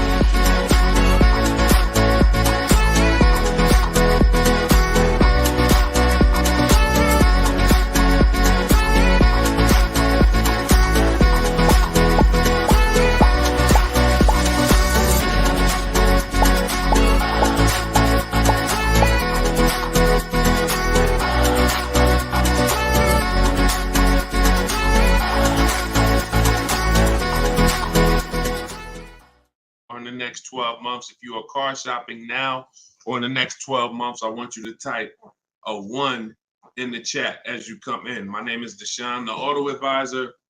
I do these live streams throughout the week to answer questions when it comes to car buying the new way. We've been doing this, helping people really since 2021 through education. And so we teach an entirely new way to car shop, a way that has worked for thousands of people before you. And I do these live streams so that you can ask your car shopping questions, and we can try to get you the answers that you need to help you get below market prices, which is the only thing we settle for. So thank you to the people who are tapping the screen on TikTok, running up the likes. I appreciate it. We have Dolan moderating in the back, so you guys can start typing your questions. Everything I'll be talking about is out of my new digital book. It's called Cars from Home, 7 Steps to Saving Time, Money, and Avoiding Dealerships. Thank you to all who have reviewed the book on Goodreads, putting the review page up now. Thank you for helping us have pretty much a 5-star rating And everyone, as you're watching this, you can get your copy. If you like what you're hearing, if you like this new way that you're going to hear on these streams of how to car shop, you can get your copy of my digital book for 75% off in my TikTok bio, my Instagram bio, or we have a banner up for you guys. Or you can go to deshonsbook.com. So no matter where you're at, that's your special offer. All right. So Dolan, you can bring the first question in. I see you, Paper Chaser. Welcome to the broadcast. I see you, Benjamin, on TikTok. I see you. First time people. Welcome to all the first time people. If you your first time here, type of 1. Mario Soto, I see you on YouTube. Welcome. This is Chris on Facebook. Hey, Deshone, are dealerships willing to order a car for you if they don't have a car with the options you want? Everyone is usually willing to order a car because every dealer can order. But you want to make sure whenever you're getting an order quote, you're getting at least 5 offers. 80% of dealers are overpriced. So you want to make sure you're always getting on a brand new car 5 offers. And then you'll see how different they are. I had somebody who, I think we're on episode 17. This is episode 17 of Car Shopping Questions and Answers. So on last episode, I spoke about a young lady who ordered a BMW when it first came out last year, the new body style new body style X4. And through bids, she saw multiple offers. Most dealers were charging her $2,000 over sticker price. But once she got her 5 offers, at least 5, she probably got set 5 to 7. Her best offer was $3,000 below sticker. So I always say when you're shopping the right way, it should be a $3,000 to $5,000 to sometimes $7,000 difference between your best offer, which is the below market offer, and your highest offer, which is, the highest of all the other offers. So that's when you know you're shopping correctly. So make sure when you're ordering, you're following that model so you can make sure you're getting your best price. And you do this right from home. You could do it by phone, or you could do it my way, which is using the dealer's computer, the dealer's websites. We do copy and paste models to get quotes directly with dealers, speaking with them on their website. So as long as you do it, that's all that matters. All right, great question. Shoot the next one up, Dolan. Let me open up my phone on Instagram. My phone battery is low, but hope. Okay. Yes, everybody. This is our Tuesday 7 p.m. live stream. So this is live. Whenever you guys don't see the banner above me, then that means we're absolutely live, and you can ask your questions. We rebroadcast these streams all through the day, so you can send your friends, family to them. But whenever you don't see the banner above me, that means we're actually live, so you can ask questions. Okay, go ahead, Dolan. This is from TikTok. I need a new truck. Any advice? Or the first thing, all right, I'm getting ready to tell you the first thing you think about when you are in your position. And this is the first thing that all of you should have thought about. If you haven't thought about this yet, you've already skipped something that is very important. The first step in my process is always to ask ourselves the most important question. Does anybody know? I know we may have a lot of new people on here, but does anybody know what the most important question is? It's probably going to take you too long to type it. So I just want to see if anybody knows what the most important question is. I'll give you guys maybe 5 to 8 seconds to chime in some answers. Can I afford it? That's a good one, but no, that's not the most important question. That comes a little later in the process. Come on, Benjamin, Charlie. Am I keeping the car 8 years? My man, way to go right there. DM me, man. I'm gonna get you a free copy of my book because I like that. All right, that's the most important question. Just DM me on TikTok. I can't read DMs, y'all. So if you actually have DM me, 99% of the time, I'm not gonna see it because I have a team that helps me with my social media. So I'm not seeing DMs because we just get way too many throughout the day. But in your case, yes, send me that. Yes, but that's the most important question because here's the thing. The first thing you want to think about is how long you're going to keep it because you're about to buy something that's going to go down in value. You're not going to get the most value out of it until after 7 years. that's when you're going to get the most value. Everything before that, who knows, when I break these things out, I'm showing you the depreciation curve. And this is how your vehicle is losing value. So if you buy a new vehicle, it's losing value like this. If you buy a used vehicle, it may be losing value like this, but it's going down thousands of dollars every year. So until you keep the car long enough, some of you are just not keeping your cars long enough to win, because you're turning around and replacing your cars while it's still like this. You're still losing $2,000, $3,000, $5,000, $7,000 a year, depending on the price of the car, in depreciation. Now, when you keep your car long term, you're going to beat depreciation, because eventually your car starts to, like, who has a car outside right now that's at least 8 years old? Who has a car outside right now that's at least 8 years old? Type how many years old the car is. I just want to demonstrate something, because if you skip over this, you're not going to be able to get a good deal. You can forget it. I'm telling you right now, I call this the most important question. If you get this wrong, forget about getting a good deal. It's impossible. And I'm going to explain why. This is not, if some of you are new here, I don't need to hype anything up. I love math. So I make math simple. You might not love math. I love math. And I know that when it comes to cars and buying versus leasing, it's a numbers thing. It's a math thing. And I'm telling you that if you're not going to keep your car long enough for the depreciation to level out, like you can see Chris here on Facebook, he has a car 10 years. Carlos, 10 years. Tyranny on YouTube, 10 years. Okay. Yep, I see you. Kura Cindy on Instagram, 14 years. Jeff Walkus, YouTube, 15 years. Now pay very close attention to this. You'll notice that the way the amount your car is worth today, it's going to be worth almost the same thing next year. It's going to be worth almost the same thing next year. If your car right now is worth, if it's 9 years old and it's worth $8,000, a year from now it's probably going to be worth $7,600. That's when you have beat depreciation. Tap the screen on TikTok if that makes sense.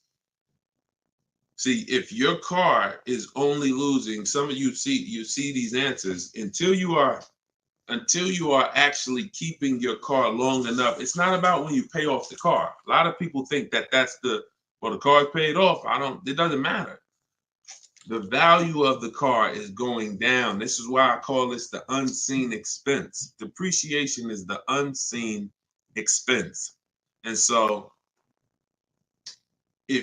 how do we beat it? You can't replace the car in 2 years, 3 years, 4 years, 5 years, 6 years, 7 years. Can't replace it. You have to replace it either after that, or if you're not going to keep it that long, you should be shopping for a lease. And I'm going to show you the numbers before we move on from this.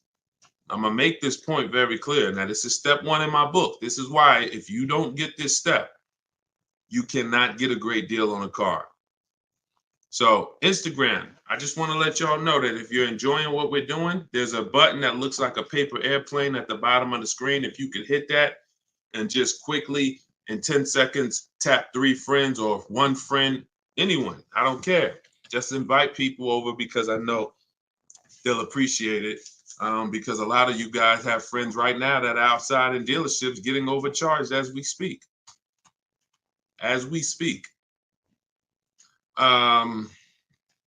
So when you look at long term, here's what you need to see. Look at this. And I'm going to show you to end this question from TikTok, and why this is what I call the most important question. It's the first question: how many years am I keeping the car? Because look at this. I'm going to use an example of this lease deal that Zafrina just got. So now Frina she shops for a 2024 Jeep Grand Cherokee. It's a $65,000 truck. She got an incredible steal on this vehicle. Her payment is $579 a month on a $65,000 truck. No money down. So she did this. She got bids. You're not negotiating for these deals. So I'm just telling you, if you guys want to get these deals, you need to use what I'm teaching you. If you want to get it step by step, it's in my book, in my TikTok bio for 75% off. You won't even leave the broadcast on TikTok. You can get your book for $24 and you'll have everything I teach step by step. And same thing on Instagram, in my Instagram bio.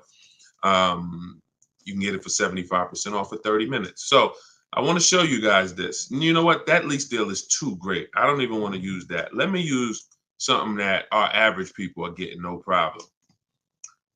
Because Zafrina's lease deal was just ridiculous. $579, $65,000 Jeep Grand Cherokee.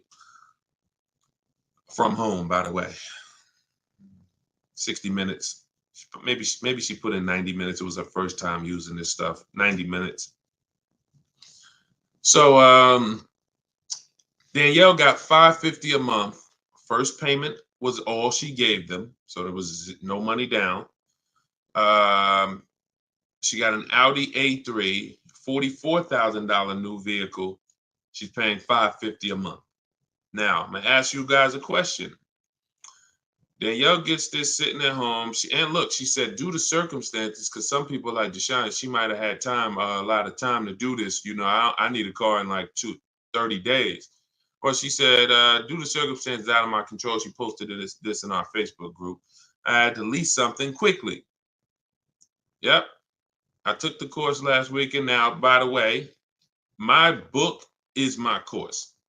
So don't think you have to get my Maps Academy to get this. My course is 7 steps in video form with coaching from me. My book is 7 steps in book form, and they're the exact same steps with the exact same scripts. So it's just how you, some people like Deshone, I win with the book, like Tiffany, other people who review, and some people do this. So it's all the same. It's just different learning. So the point is, I want to show y'all something. We're making a point here.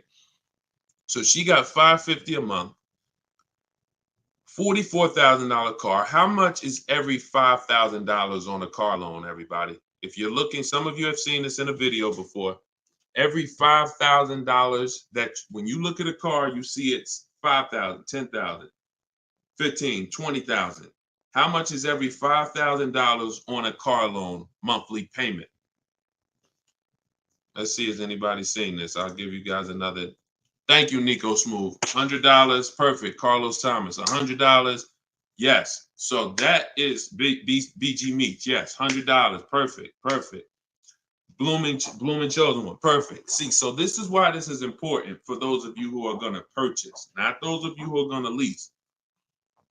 You need to know when you look at a car, if you see it and it says $20,000, you need to know that that is about $400 a month.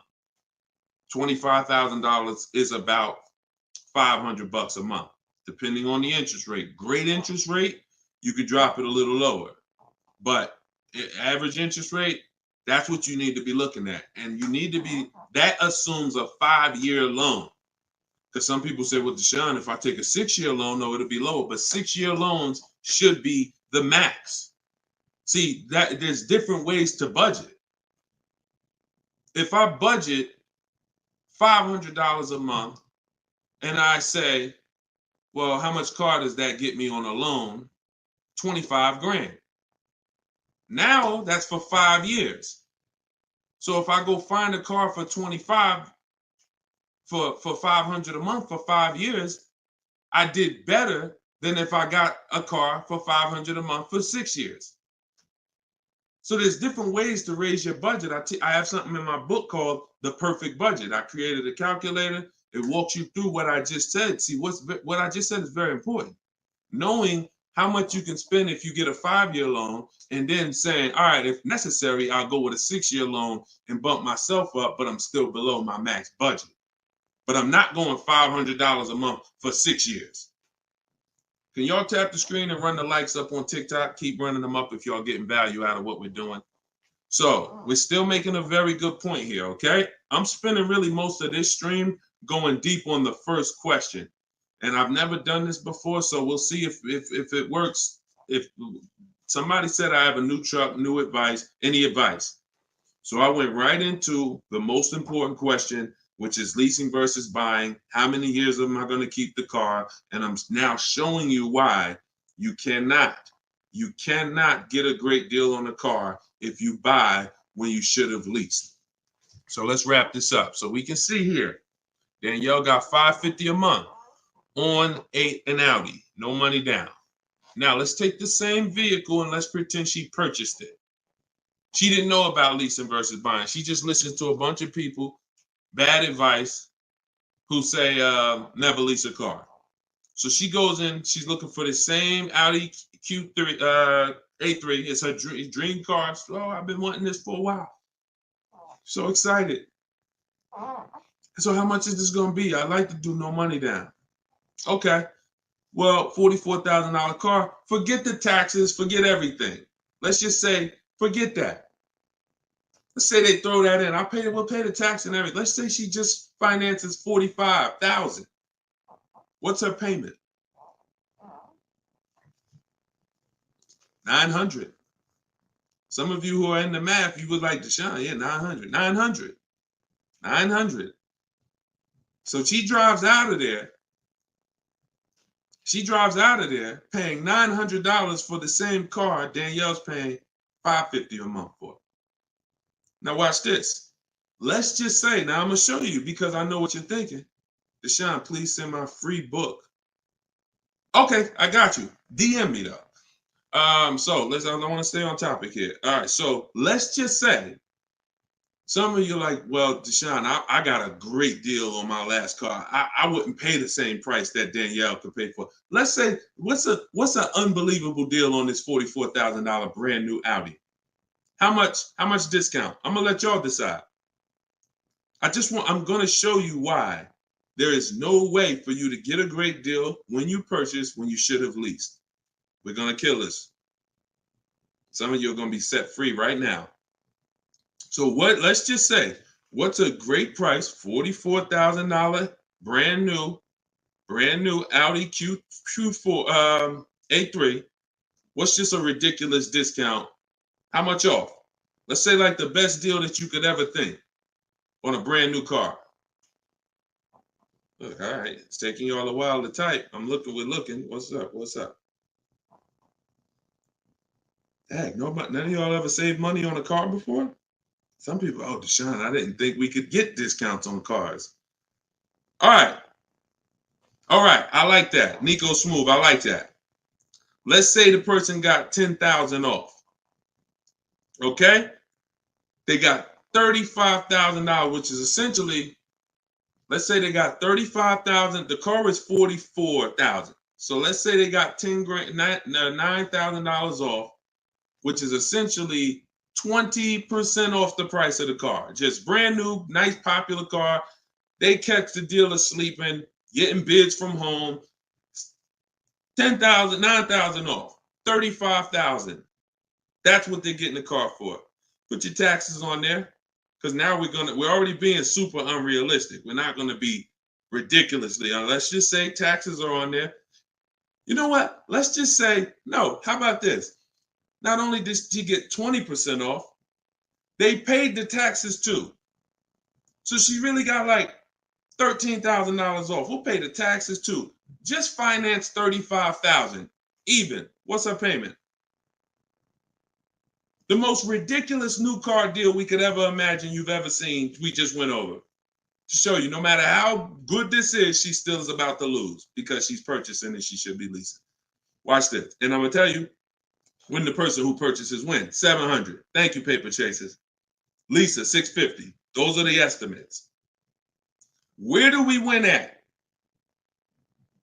Imagine if I just gave y'all a ridiculously unreal situation that will never ever happen, but just to illustrate, if that ever happened, 20% off the car, pay the taxes, her payment's still higher than Danielle leasing.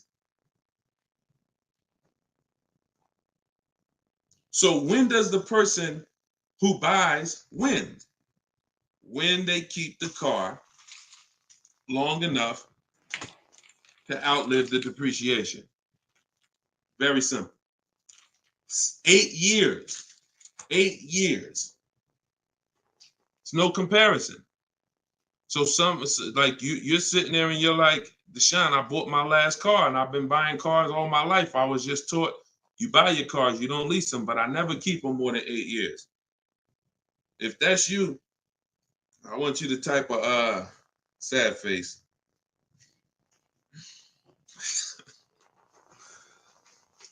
You've lost a lot of money. So what would you rather? Would you rather never hear about this, really go all your life listening to bad advice? And we might wrap this because we still got time. Before we even go back into more questions, we actually may go a little, because some of you are like, Deshone, well, what if you buy a new car, a used car? Because you just compared that to a new car. All right. So let's just go back one more time. Let's pull up Danielle because we're on that scenario. So we already said Danielle drove out with a $550 a month lease, paid her first month's payment. Best impossible deal that'll never happen, unrealistic, made up, make-believe deal we just ran was still a higher monthly payment. So imagine with somebody who just goes in regular negotiations, maybe gets $2,000 off the list price. They're leaving paying it's people right now paying $800 a month for this car, $700 a month, easy, no money down. If they didn't put money down, some people tell you, oh, well, I'm paying I got an Audi and I'm paying only $6,000 for it. They never tell you that they put 10 grand down. They never tell you that they put 10 grand down. They forget about that because the day they give the dealer 10 grand, they want to forget about it. So they're definitely not going to bring it up in the story. No money down deals. This is what you're doing most times when you're leasing.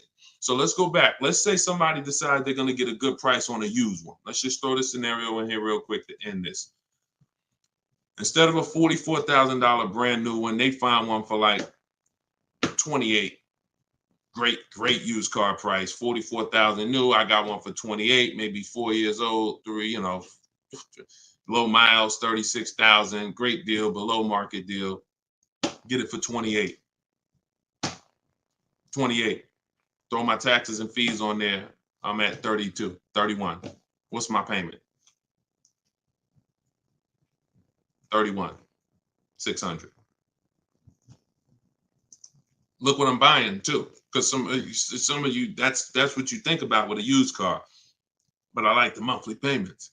But Danielle's driving a brand new 44,000, never been titled. She's the first person to sit in this new car smell, like real new car smell. Latest and greatest options and features, full warranty. If anything breaks on the car, she's covered for 4 years. She won't lease it. She won't have the lease for more than 3 years. She's paying $550 a month. A person who's buying this same car is paying $800 a month, $900 a month, and a person who's getting a used version of this, 4 years old, 1 year left on the warranty, 3 years old, 1 year left on the warranty, and they're paying $600 a month. Everyone's paying more than her. And these are lease deals that we get all day long. Everyone's paying more than her. We can put every scenario. Only person that's not paying more than her is somebody who just drives like a 10-year-old Audi, 12-year-old Audi. They go pay cash for it, buy it from Facebook Marketplace or something like that, or people who go to the auctions and get, like a 12-year-old one. Those are the only people who could, flip cars and not lose. Everybody who's buying new cars, newer cars, is paying more than her. It's people paying $500 a month because they bought their Toyota Camry. They're paying $600. So you're paying $600. She's driving an Audi, $44,000 vehicle, no money down. You're paying $600. You're driving a Toyota Camry that you're not going to keep for more than another 2 years. Any car, replace it. Chevrolet, you could pay, Camry, Honda. You're not keeping these cars more than 8 years, and you're paying these ridiculous car payments, and you're the ones that, unfortunately, because you believe bad advice, you are not winning. You're losing. But would you rather me not tell you? God willing, you're like, man, I'm glad I'm young. I'm going to still buy more cars. Most of you are still going to buy more cars. It's good for you to find this out now rather than you never found out and you just passed it down to your family and your kids. And now They heard they don't lease. Now you got your 25-year-old. He never heard about leasing. He goes and he gets himself a $30,000 car because he got a good job. He said, all right, I could afford a $600 a month payment. He gets a $30,000 car. His payment is $600 if he put no money down, or maybe he put 10 grand down, whatever. Point is, he's paying between $400 and $600 a month for this car when he could be leasing a brand new version of that car for $350 a month. $350 a month, $600 a month. These payments are nowhere close. It's nowhere close. Depreciation is the unseen expense. So this is all step one. See what I'm saying? So when you're reading my book, you're going through leasing version. I got a video on this, by the way. This is in my digital book. I'll link to certain videos to help you guys really understand certain concepts. But this is what we do. This is step one. Leasing versus buying is step one, because I know who was taught, be honest, never lease a car. Type me if you were taught never lease a car. You don't need a down payment, Lisa, and you don't need excellent credit. You need good credit. No down payments. I can show you right now, Lisa, on the screen. You can't see it because we rebroadcast these shows on TikTok, but you'll see it on Facebook, YouTube, or Instagram because they can see the slides that I'm sharing. Like every deal that I'm gonna show, like Kimberly. Look, she got a $91,000 Maserati, $944 a month, 39-month lease. $944 a month, $91,000 Maserati. She got bids. Use what I'm teaching you in my book. She got bids. 7 competitive quotes ranging from 1% to 1.8%. That's a crazy, but she saved 20 grand on a brand new Maserati. No money down lease. Bonita, this was in the middle of the pandemic. When people were, the Kia Telluride was one of, if not the most popular SUV all through the pandemic. People were paying $800 a month, $900 a month, $1,000 a month for these Kia Tellurides. She leased one in December 2022, and she got it for $600 a month, and she gave them $600. That's all she gave them. So, ask questions. It's better to ask questions about things that you may not understand versus making statements, because when you make statements, sometimes it can mean you're not in a full posture of learning. But I do get that you're dropping, many of you are, this is a game changer for you. This is a game changer. This is a money changer for you. I mean, my goodness, my brother who I met recently over the last year, he's a neighbor of mine and he's become a close friend. And he had a Kia Telluride, black one, just like her. Totaled it. His wife was in an accident maybe about a month ago and totaled it. And he called me and he said he had saw the 8-year rule and he said, I'm not keeping these cars 8 years. I'm going to lease this one.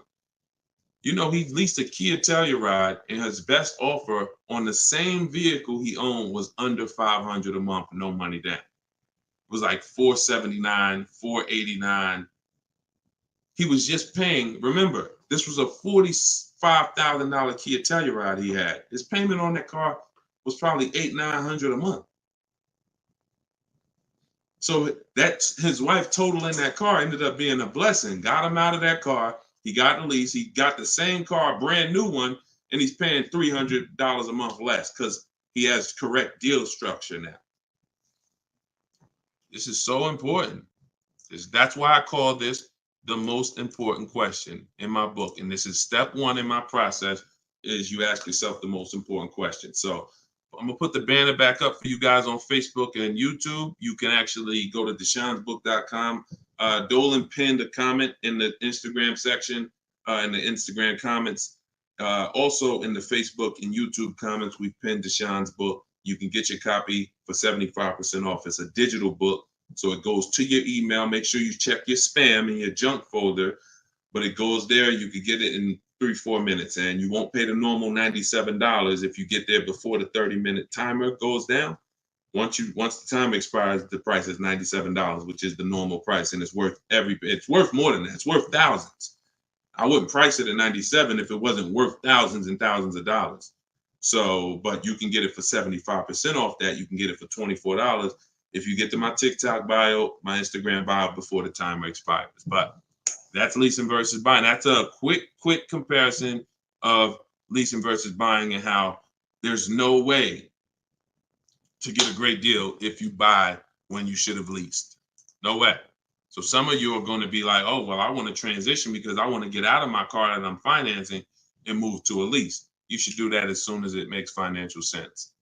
And that means sometimes you have too much negative equity. You can't move right now. So you may have to wait a year or 2 years before you can actually move over. I like that question M asked on YouTube just now. Do you value owning cars without payments? Can you throw that one up, M? Can you throw that one up, Dolan? Who was taught always pay cash for cars? Who was taught, type a $sign if you've heard or you were taught that you should always pay cash for cars. Now, I'm going to tell you, in a market like now, it's great to, all right, I see RJ Velez. Now, there's value in paying cash, and I'm going to tell you where it is, and you got to just, there's no one size fits all.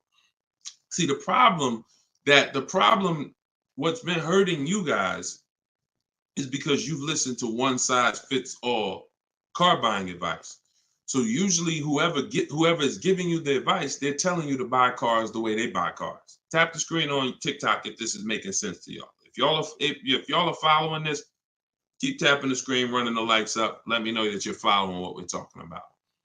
So here's what's important.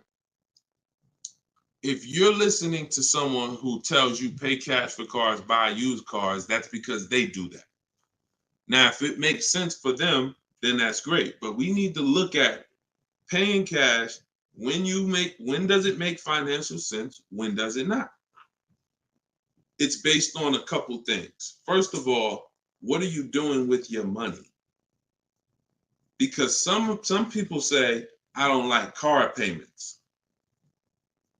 Type me if you don't like car payments. Who said, type that, Deshone, I want to pay cash because I don't like car payments. Can we type that? Can we dialogue on this?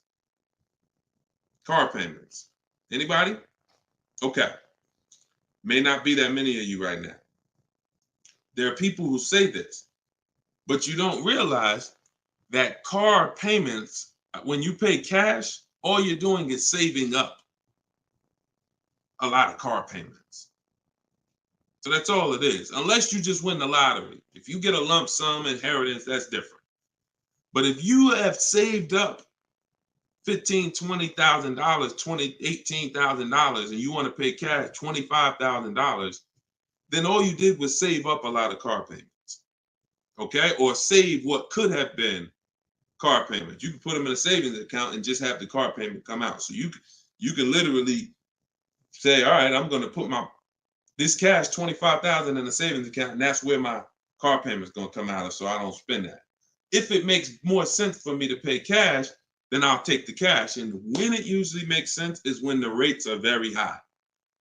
If you can't get a rate that makes really, really, good financial sense, and I mean like we get bids for our rates. We make banks bid, we make credit unions bid, we get multiple offers in what I call the bank bidding war. You get this when you get my book too. This is actually a section I wrote. It's like, maybe it's 3 steps to it of how to get the bank bidding war. But once you get those bids, if you can't get a good rate, then it really doesn't make sense for you to pay cash. I mean, it doesn't make sense for you to borrow the money when you can pay cash for it.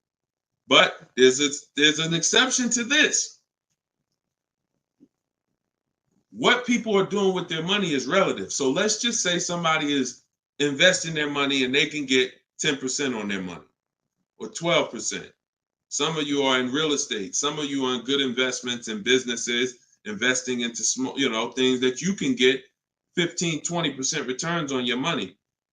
It doesn't make financial sense. If you could get that type of return on your money, why would you want to put it into a car that's going to get you not just a low return? What's the return on a car, y'all? When you pay cash, you pay $25,000 into a car. What is the return on that? on the cash. What's the cash on cash return?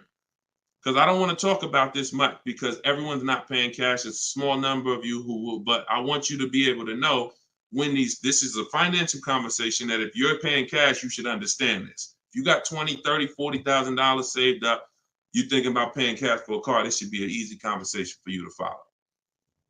Okay. All right. Actually, everybody said the return is 0. I haven't seen anyone who's correct yet because it's not. The return would be 0 if you put the 25 in and then 5 years later you came back and got your 25 out. That's a 0 return. If you put 25 into an asset and then you come back in 5 years and you should give me my 25 and they say, well, it's 5 years later, this asset is now only worth 12. What's the return on that? What's up, Big Spoon? What's the return? Not 0. It's negative. It's negative. So you wouldn't take money out of investments that are getting you 10%, 12% or more to put into something where that cash is going to be a negative return on your cash. So that's one thing to consider based on who you are. Another thing is to consider if your money's not invested, you're not doing anything with your money, then just keep the debt down. Keep the debt down. Another thing we do is we see if there's any special rates on the car we're buying, because and when rates are high, traditionally, you're not getting a low rate from a bank or credit union. Rates are 6, 7, 8% on average. You're not going to see 3%. But sometimes you'll see 3% as a special rate. That's car specific. So if I'm shopping for a Mazda CX-5, I'm going to check to see, do they have any special rates this month on the car I'm shopping for? It might be 2.9, 1.9, 0% sometimes. And these are instances where it doesn't make financial sense to pay cash. If I can get this type of rate, use the bank's money for a very low percentage, and then turn around and use my money and keep my money invested or keep my cash. Maybe you just want to have your cash. Once it's in the car, you can't get it. So once you put your money cash in the car, you can't get that money back out until you sell the car. But if you can keep the money and get the car, now you have your cake and you eat it too. I still got my cash, but I'm leveraging the bank's money, paying them small amounts of interest to use it. So people see interest as the only loss. I don't want to pay interest. That's programming. That's not what would be talked about in a finance conversation. And if you want to get religious, because some of you say, "Oh, I don't want to pay interest because of religious reason," then it's a partnership. It's not a debt. It's a partnership. Anyway, let's not get all into that. Just paying cash is right sometimes for some situations. Paying cash is not right sometimes for other situations. The key is, which situation are you in? That's the key. Knowing how to ask yourself the right questions. Which situation am I in? I'm getting good returns. Stock market been returning me X% late. Hey, this many years, this has been my return. I think I'm going to keep my money invested and I'm going to use the bank's money. That's right for that person. All right. So that's a great question. I don't know how we went deep on that, but we're going deep in this stream. I normally do rapid fire Q&A. We're going deep on some subjects. And again, this is all in my book. Everything that I'm teaching is in my book. Every part of my strategy, it's a 7-step process. First step is most important question. Second step is deal structure. The equity assessment. For those of you who are replacing a car or a lease, assessing the equity in the asset to see how much money we can pull out, if any, to either put in our bank account or use in our next transaction. Third step is deal structure. Fourth step is shopping, not buying. It's actually called shopping, not buying, where we enjoy shopping, we enjoy test driving, we enjoy the process. We're about to spend $30,000, $40,000, $50,000, $100,000. We actually enjoy shopping for the item. There's no pressure because we're never talking numbers in the dealership, ever. That's our rule.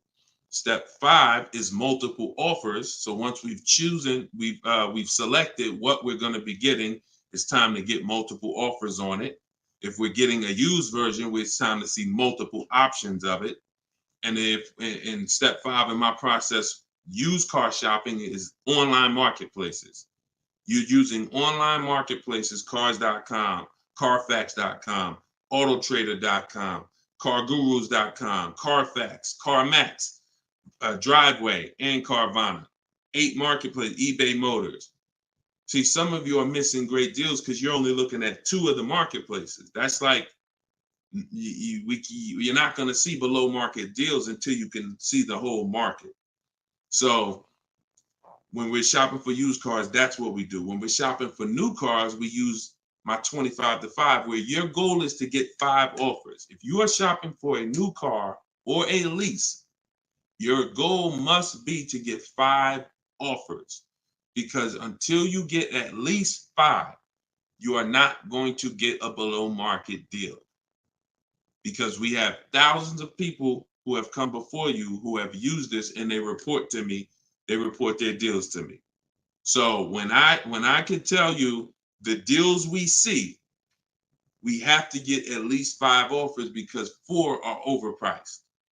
Some people get 6, 7 offers. You saw Charles earlier on his Palisade. I think he said he got 10 offers. But once you learn how to get them from home, either you could do it your way, you want to call and get them, you want to call, ask for managers to get them. I don't care what you do. If you're using my process, we don't do any talking. So when you're using my book, we're not talking. Because when you talk, who knows, when you talk, you can say the wrong thing. When you type, and then you're typing what I wrote for you. Because in my book, you're using what I wrote for you to talk to the dealers by email. So I can't even say talk to the dealers, to communicate by email, because we know everything they're going to say. So then the step 6 is paperwork and protection. Once you get your lowest offer, you find the best option. It's time for the paperwork. And then step 7 is delivery. That's it. So everything that I teach is out of one of those 7 steps. And, part of why you have not gotten the deals that you see me sharing is because you don't have any process. You're just winging it. You're just hoping things go well for you. And that's just not a place of empowerment. That's just not a place of empowerment. Strategy is here. So, so we went deep on some of what's in that book and what you'll learn if you get it in the comment section, or you can get it in my TikTok or Instagram bio. If you're watching us on TV, you can also scan that QR code with your phone. And as long as you get there before, but now you're seeing why the book's worth $97. I see why you priced it at $97, Deshone. You know what I'm saying? That makes sense. You breaking this down and telling us what's in the book, and it's a digital book with links to videos and scripts and things you copy and paste. Oh, I see why this is a $97 book that you can get for 75% off. $24 before the timer runs out. Go ahead, Dolan. Yeah, this has been good so far, though. I do like this. Are you enjoying this dynamic? If you are, type something. The word something. Let me know you're enjoying this. All right, this is from TikTok. I'm told lease deals are new each month. Yep, they usually are. Why shop if brand has same financing deal?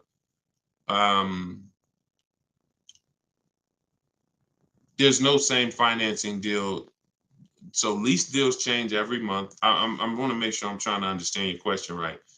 I'm told lease deals are new each month. Lease deals usually change every month. Sometimes they'll run the same one for 2 months, but usually something changes about the lease deal either every month or every 2 months.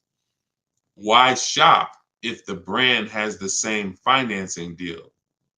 Well, we're shopping for offers. So shopping is to get offers. The financing versus leasing is the first question you should be asking yourself, though. Because as we spent a long period of time talking about earlier in the stream, one offer is not, you can't get a great deal if you buy when you should have leased. So if you didn't see that, definitely watch the replay on YouTube or Facebook. But the financing and lease deals are extremely different, and they're going to be entirely different prices. And we can't even we don't even. Another thing you're doing, if you're buying a car, looking at the special finance deals is important, because that's how we see if they have 0% or 2% or 3%. But looking at the lease deals is absolutely pointless. Looking at the lease offer is, I don't even call it a deal. It shouldn't be called a deal. Anything that 100 people can come in and get is not a deal. You're not going to offer a deal to 100 people and say, hey, come on in and we make almost no money. See what Charles paid? Look, on his Palisade, $48,000 Palisade, he's paying $597 a month. Sean getting he got his F-150 Lightning XLT, $73,000 truck. His lowest bid, he saved, he got it for $4,999, what's this? $21,000 off is what he got. We're showing it on the screen right now in case you think we're capping. We don't need to. This is, look, Frina, y'all saw Frina, 579. This is Tiffany, who wrote us in when she got her deal using my book. She said, I believe we got a good deal from what we learned from the book. Look, it was a $44,000 MSRP that she got $6,530 off the price. That was her lowest bid. So you're nowhere close to what normal people are paying and what is advertised on these vehicles. What's advertised on these vehicles is not a deal. A below market deal is something where the managers don't really want to make it. But you know what? It could happen for a number of reasons. Somebody wants to beat their competition. Sean said he had to go 100. We shop out of state. You'll get very used when I walk you through shopping from home, and you'll see. I mean, if you're gonna do it your way and you get used to it, you'll see you're in more control. You're in control. So, but a lot of times your best offer is going to come from a dealer that's not close to you, because the dealers that are close to you feel like, why do we need to give them a deal? They're going to come in anyway. Because that's what most people do. You're going to walk in the dealer anyway, and you're going to talk numbers and try to negotiate. That's what most people are going to do. Why do we need to give these people deals? But this person who is now talking to multiple dealers from home, they hold the cards. We hold the cards. And then one person wants to beat everybody, and they do that. But you gotta, I'm going to say this, and then Dolan, throw the next question up. If everyone could get below market deals, then they wouldn't be below market deals. They would be normal deals. It would be the average price. Y'all, is that clear? Is that clear? If everyone could get below market deals, if it didn't take strategy to get below market deals, then they would just be regular deals. All right, this is Rhino from YouTube. What is a good range of credit score to go for a lease? Great question. Anytime you guys hear a question you like, just start tapping the screen, please. Appreciate y'all continuing to run the likes up on TikTok. What is a good range of credit score for a lease? So what I teach is the parameters. It's more about profile versus just score. The score is one step of your profile. It's one portion of your profile, score. But you also have income. You have something I call comparable credit. I don't call it that. The bureaus call comp credit, which is you've had a car loan before. So you could have a lower than fair credit. You want to be in at least fair. If you're in the fives, I wouldn't go a lease route. I would go a different route, which I have in my book. You get a smart car, set yourself up for a lease. Not the smart car that y'all thinking of, those little ones. It stands for saving money at the right time. We get the smallest car we could get a loan on, pay the payments for 2 years, then we flip into a lease. Because again, payment history weighs very big. So, but if you're in the 620, 630, but you got on-time car payments for the last 3 years, 2 years, 5 years, you might have, high balances with your credit cards, but your car payment has been paid on time, but your credit score is low because you're using a lot of your available credit. So in that case, you got a great shot of getting a lease because you're replacing a car, you're replacing a payment, you're not adding a payment. But usually, 650, 660 and up. 660 and up is usually the best to stay out of that manipulation zone. But again, if you have a lower score than that, but you have good income, good, you've been at your address a long time, these are things that weigh in the profile. You've been on your job a long time, versus, hey, you might have a 700 score, but you only been on your job for 6 months. That could affect you. So it's not just score, it's profile. But most leases are easier to qualify for than you guys would believe. I got my first lease and I had a 6-something credit score. Now I did have to pay, I remember $25 more because of my credit score. I didn't get approved at the first tier. I went up $25 or something like that. But I was still paying $256 a month for a brand new Pontiac G6. It's a $20,000 car. So I had friends that were paying $500 a month for Toyota Corollas, $20,000 cars. $23,000 brand new Toyota Corolla. They're paying $500. They're paying, and I'm paying $256. These things make a difference in households. Thank you for answering, brother. Just purchased your book too on your website. Enjoy it, brother. Now, I don't even say enjoy it. I use it. Use it. And there's 2 ways to use it. I don't recommend going through the book and then shopping. I recommend you don't, the book is written in a way where I ask you, it's like if you called me and said, hey, D, what's my first step? Here, do this and then call me back.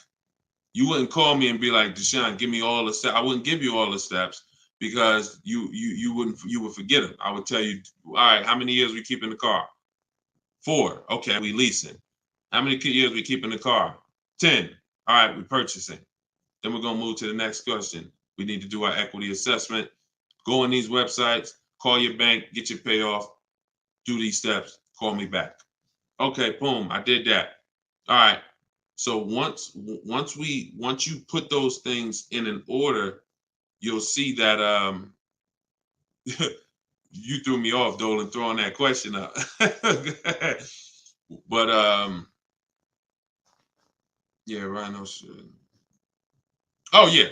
Anyway, what I was saying is use it. So you could go through the book. I would recommend you go through it, do 1 step, check it off before you move to the next step, so that by the time you get to step 7, I'm congratulating you, saying, let's get ready for delivery. Not, oh, I'm at step 7. I read the whole congratulations. Oh, that was so nice. That nice message you write to us when we get our cars at the end. That's nice, Deshone. You shouldn't be reading that until you got your car. You get what I'm saying? I'd rather you go through the book that way. It'll be a lot quicker, a lot more effective for you. All right, but use it. Use it. Great. All right, Dolan, throw that up for me now. Thank you, man. Appreciate you. Okay, Freon on YouTube said, what about refinancing when the rate drops? Absolutely. If I'm buying a car and I'm paying a high rate, what is considered a high rate, 7-8%, depending on the gun. Now, there are times where rates are high. That's the best offer you could get. But there are times where we know rates are 3%, 3%, 4%. There's time when the rates was 2 and change from the credit unions and things of that nature. So, relative to what they've been, these rates are high. So, yes, as long as you have a great car, the goal is always to get a great car. You could change the loan, like Freon said, by refinancing. So let's say I have horrible credit, 400 score, I need a car. I'm going to make sure the car I get is absolutely a great car. I mean, it must last. This is the thing you need to be looking for. I need to make sure I'm getting a car that's going to last, because I could always fix the loan. But if you fix the loan, refinance, but you got a bad car. You got a car with 100,000 miles on it, and now you're saying you're going to keep it 8 years. You're not keeping that car 8 years in a lot of cases. It has too many miles on it. So you should be shopping for a car saying, okay, I'm planning on keeping this 18 years. I want to get myself something with 60,000 miles. Now that might mean you can't get the big SUV. But if you get the big SUV and then the car breaks down in 4 years, it defeats the purpose anyway. So you could always fix the loan. Don't get a bad car. Very, very important. Or that really destroys a lot of these long-term plans that you need to have. Okay? But yes, everyone will be refinancing when the rates drop. That's for sure. Go ahead, Dolan. Next one, please. Great questions. Great questions. Yes, these are some great questions. From TikTok, I have a car with a lease ending in a couple months. Buyout is 35, but Kelly's Blue Book is 44. Should I buy out the car with the option to sell after? We don't usually buy leases, in fact, ever. Why are we so big on buying our leases? Who told us that was a good idea? Who told us going from buying? Think about this. 3 years ago, I drove off the lot with a very nice brand new car that I was paying, hopefully, a decent payment on. Why am I going to stop doing that to now buy a used car? What's the benefit to us buying these leases out? Maybe I don't see it, because what I explain is it's a horrible idea. It's a horrible idea. One exception, if you're keeping the lease 8 more years after you buy it, then it's fine, because it's just like you bought a used car. So you really kept the car how many years if you leased it for 3 years and you're keeping it another 8? See what I'm saying? 11 years. So you're going to win. It's still a bad idea, but you'll win somewhat if you keep the whole car 11 years, because I'm going to tell you why.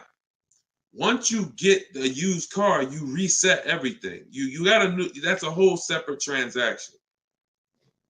If you lease a car, your payment on that lease is going to be, let's just say your payment on the lease is $450 a month.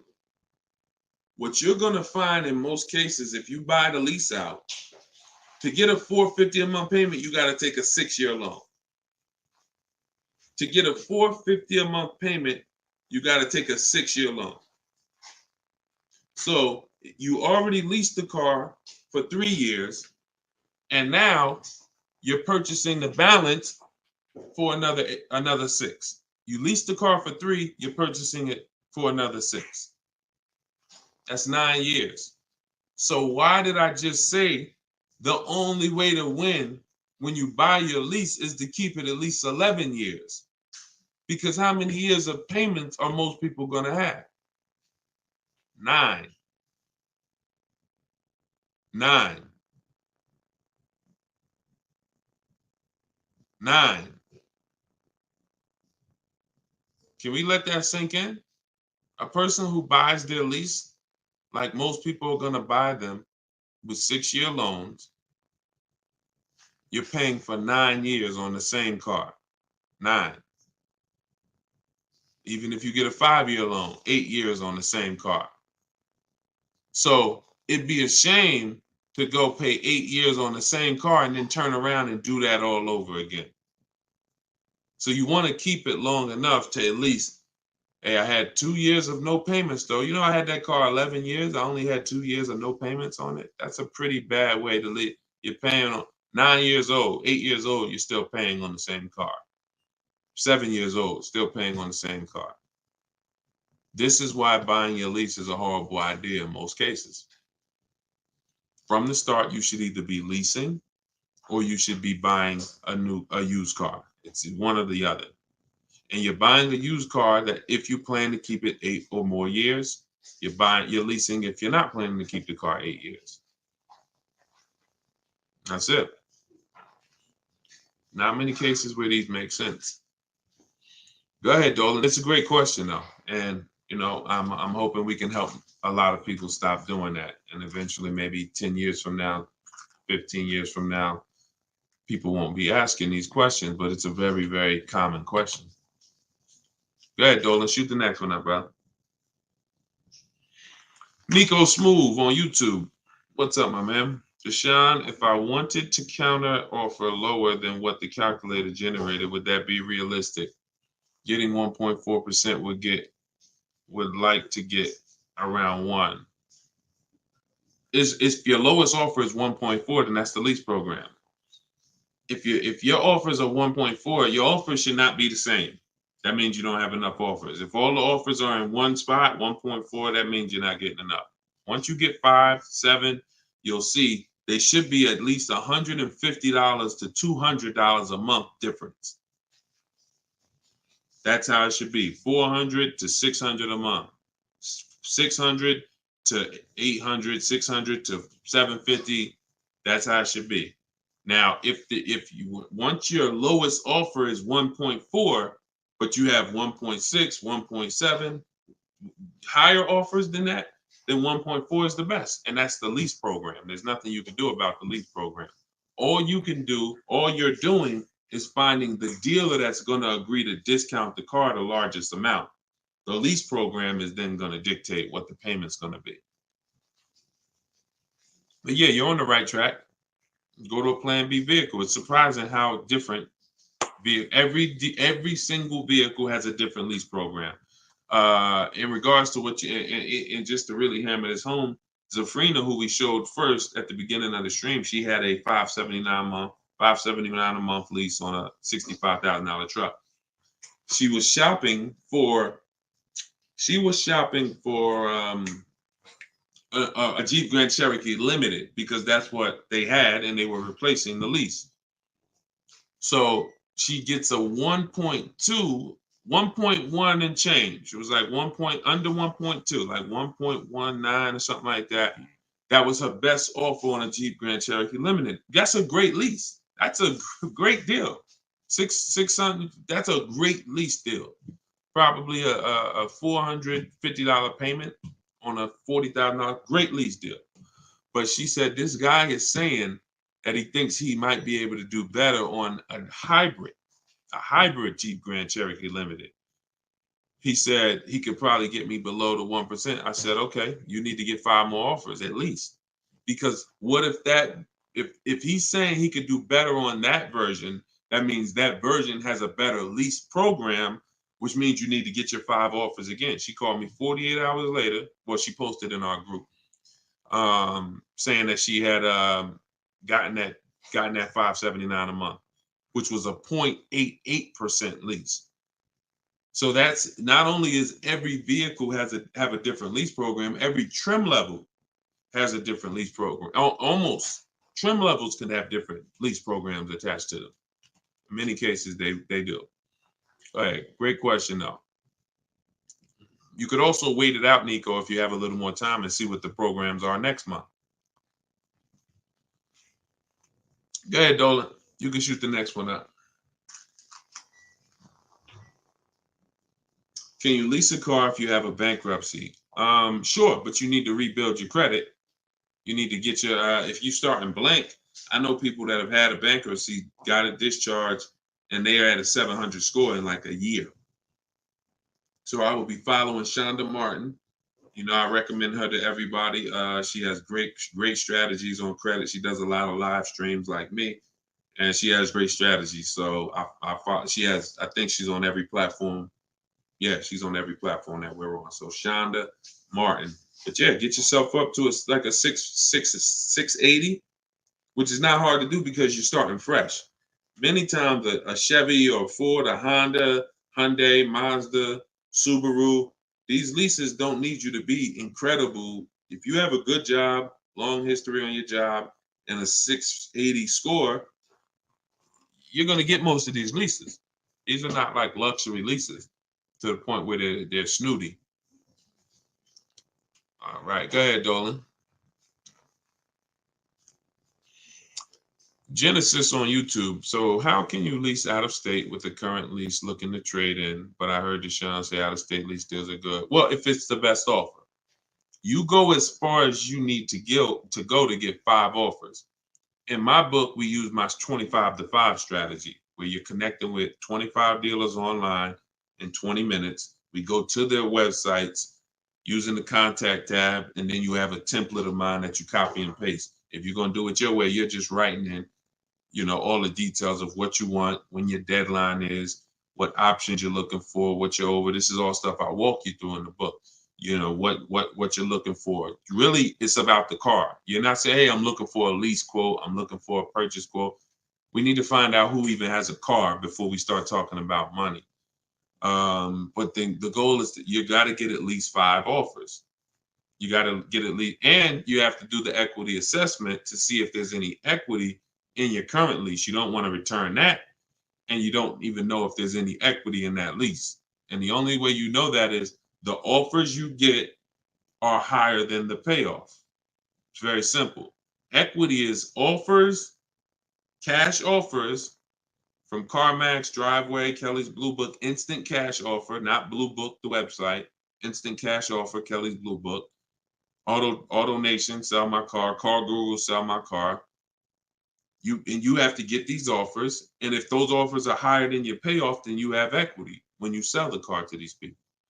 If you have a third-party restriction, you can't sell the car directly to them. You got to sell to a local dealership. You got to get bids from a local dealership. I teach you how to do that. For those of you who have third-party restrictions, we talk to used car managers to sell our leases. So I've been doing this since 2006. Like, if I wasn't called to build these companies, then I would be. If I wasn't called to build these companies, there's no doubt I would be selling cars, making $200,000, $300,000, $400,000 a year.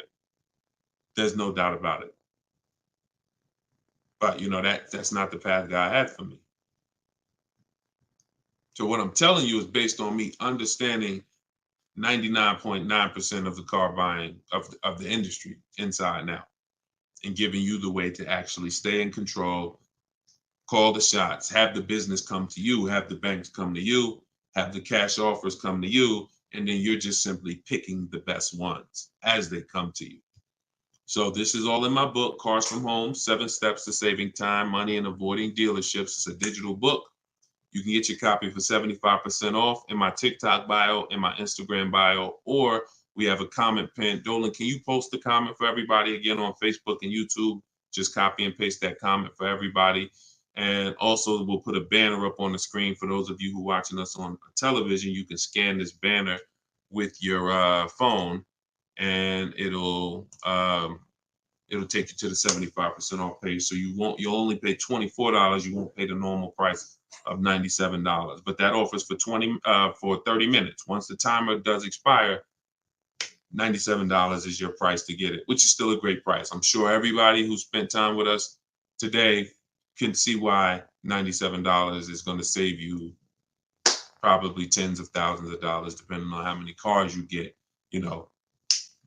Sean saved 20 grand on his first car. So for those of you who want to attend my free masterclass, Everything You're Doing Wrong, Buying, Selling, and Leasing Cars, you can attend that in my bio. We'll also put another comment for those of you who want to attend that. That's about an hour-long class, and I'm teaching very specific. You'll need a notepad for that. That's not just Q&A, although we do Q&A after.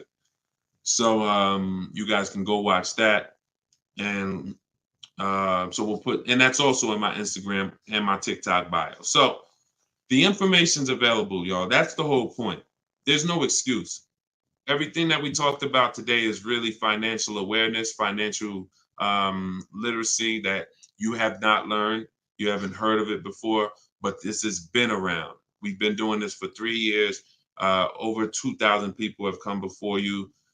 We have over 6,000 people that have this book now. So this ship has sailed. This car buying from home, you're late to the show now. And you can't afford to go buy another car the old way and think you're getting a good deal.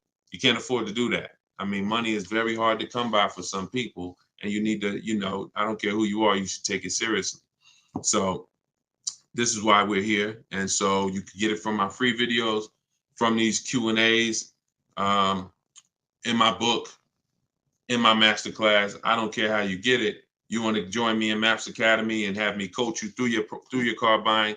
I don't care how you get it. Just make sure you get it. Get in where you fit it. All right.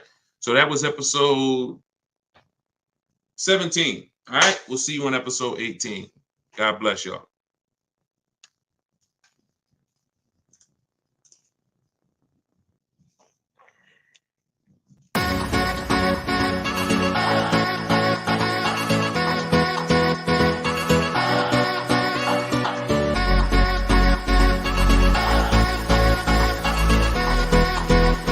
The worst possible thing you could say when you walk into a car dealership. I spent 5 years with Mercedes-Benz, 5 with General Motors, and the worst thing a person could say when they walk in is, if you could just get me to this payment, we got a deal.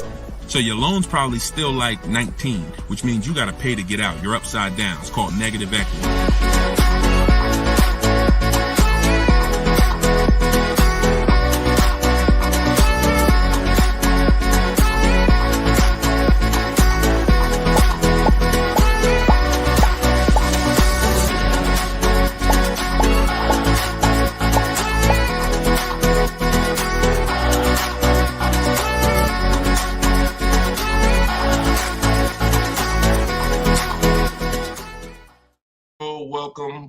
Welcome. This is episode 17 of Car Shopping Questions and Answers. I am your host, Deshone the Auto Advisor, and we do these live shows throughout the day, throughout the week, to make sure that you have access to cutting edge car shopping strategy, which is the science of making dealers and banks bid for your business instead of negotiating the old-fashioned way. So that is what we do here. Frankie boy, good to see you, Frankie boy, on TikTok. Kev, I see you on TikTok. We are live on all 4 platforms: TikTok, Instagram, YouTube, and Facebook. We have Dolan in the background. He's going to be pulling in your questions for the show. So as you're here, you can start typing your questions. Let's get the housekeeping out of the way as well. Could everybody who shares great information hit the share button? Also, I'm the author of the new digital book, Cars from Home. It's called Car Shop. It's a 7-step system that we use to car shop, and we get bids from home. Everybody that you're going to hear me talking about today, I'll be sharing a lot of different people throughout the broadcast that use this system, so that you can see the different results that you will get when you start learning to make dealers bid for your business instead of negotiating the old-fashioned way. So thank you to everyone who has reviewed the book. Again, this is our Thursday, 12 p.m. live. It's May 9th, so you guys can start typing your questions if you are here with us live. And for all of you who do want your copy of my new book, Cars from Home, 7 Steps to Saving Time, Money, and Avoiding Dealers, we have a link in the comment section on Facebook for you guys. We also have a link inside my TikTok bio, inside my Instagram bio, that you guys can use to get your 75% off your copy. So you won't pay the $97 price. You'll pay $24, but it's only for 30 minutes. So once the 30-minute timer is up, the price is $97, and it's a great price. So all of these people you'll be hearing throughout the show have used the strategies that are in this book to save thousands and thousands of dollars from home. And that's where I'd like you to be as well. So, Dolan, as you get the first questions coming in, feel free to throw them up, and we'll get right to it, y'all. Let's go. Whenever you don't see the banner above me, you know we're actually live. When you see the banner, that means we're rebroadcasting, because we do rebroadcast this show throughout the day. But whenever you don't see the banner, that means we are absolutely live. Okay, so start typing your questions. Type them fast, and we'll get to it. T. Del Mar on Instagram. I'm leasing. Now test drive. Why do I ask for an older salesperson? Won't any salesperson be okay? No, any salesperson will not be okay. Some salespeople will bring you in for a test drive. we talk to people who are experienced in the dealership. So when we talk to them and we ask them, do they have a car that we're coming to see? We know 9 times out of 10, they're going to be honest with us. You get a new kid on the block or a salesperson who doesn't care about this stuff, they'll get there. Who's ever gotten to a dealership, was coming for a test drive, and then the dealership said, oh, that car got sold, or that car is not here anymore by the time you get there? If you've ever had that happen, type me. You set up a test drive, you come in, oh, I was coming to see that car. Oh, it sold like, 2 hours ago. It just sold. See, when you're dealing with experienced salespeople who are honest, exactly, Peaceful Grace on TikTok, you understand. So this is why every step that I teach is important. Even things that you might see, okay, why is he telling us ask for this person? It's because if you don't, you run the risk of running into a salesperson who doesn't care. Oh, you'll get there and just, oh, well, that car sold, but hey, I might have another one. Let's look at some other ones. No, we don't go for that. We don't go for that. Our test drive is strategically set up to try to guarantee a successful test drive where we can be in and out that dealership in 20, no more than 30 minutes and coming home. Okay, let's go. Nothing is left to chance. All right, go ahead, Dolan, shoot the next one and keep your questions coming, everybody. We'll try to get through as many as we can.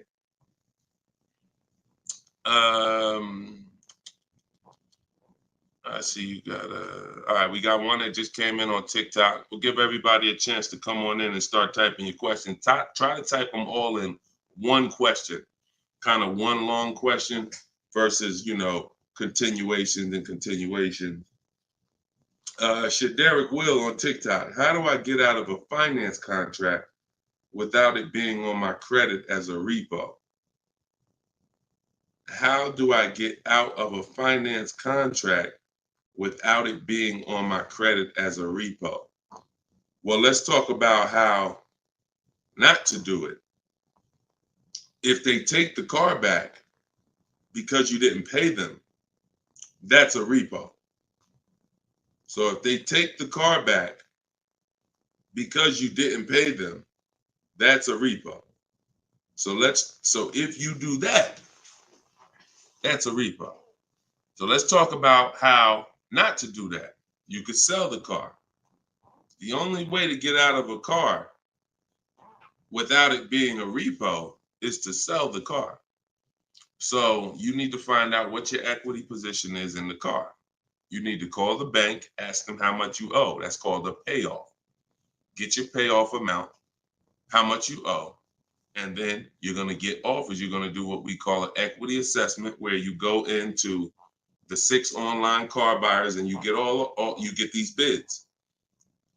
CarMax, Driveway, Carvana, Kelly's Blue Book Instant Cash Offer, AutoNation Cash Offer, and Car Guru's Sell My Car Cash Offer. Those are 6 different cash offers that you're going to get, and whichever one's the highest, that's the one you would take. What's up, Dave DFW? I see you. What's up, Yono? That's how you get out of the car. The only way you're going to get out of a car you want to replace people is to sell your way out of it. Because we don't trade. In most cases, we do not trade because you don't get all the money. When do you get all the money trading anything? You know what I'm saying? Who can tell me an item that when you trade it, you get the most money possible for it? I'll wait. Anybody?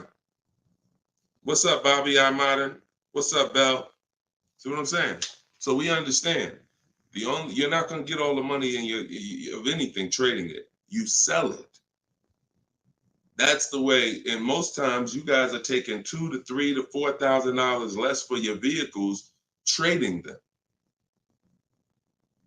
You're losing. See, again, you can't take the price, the monthly payment seriously, but not take the price of the car you're buying seriously. Not take the shopping for your interest rate seriously.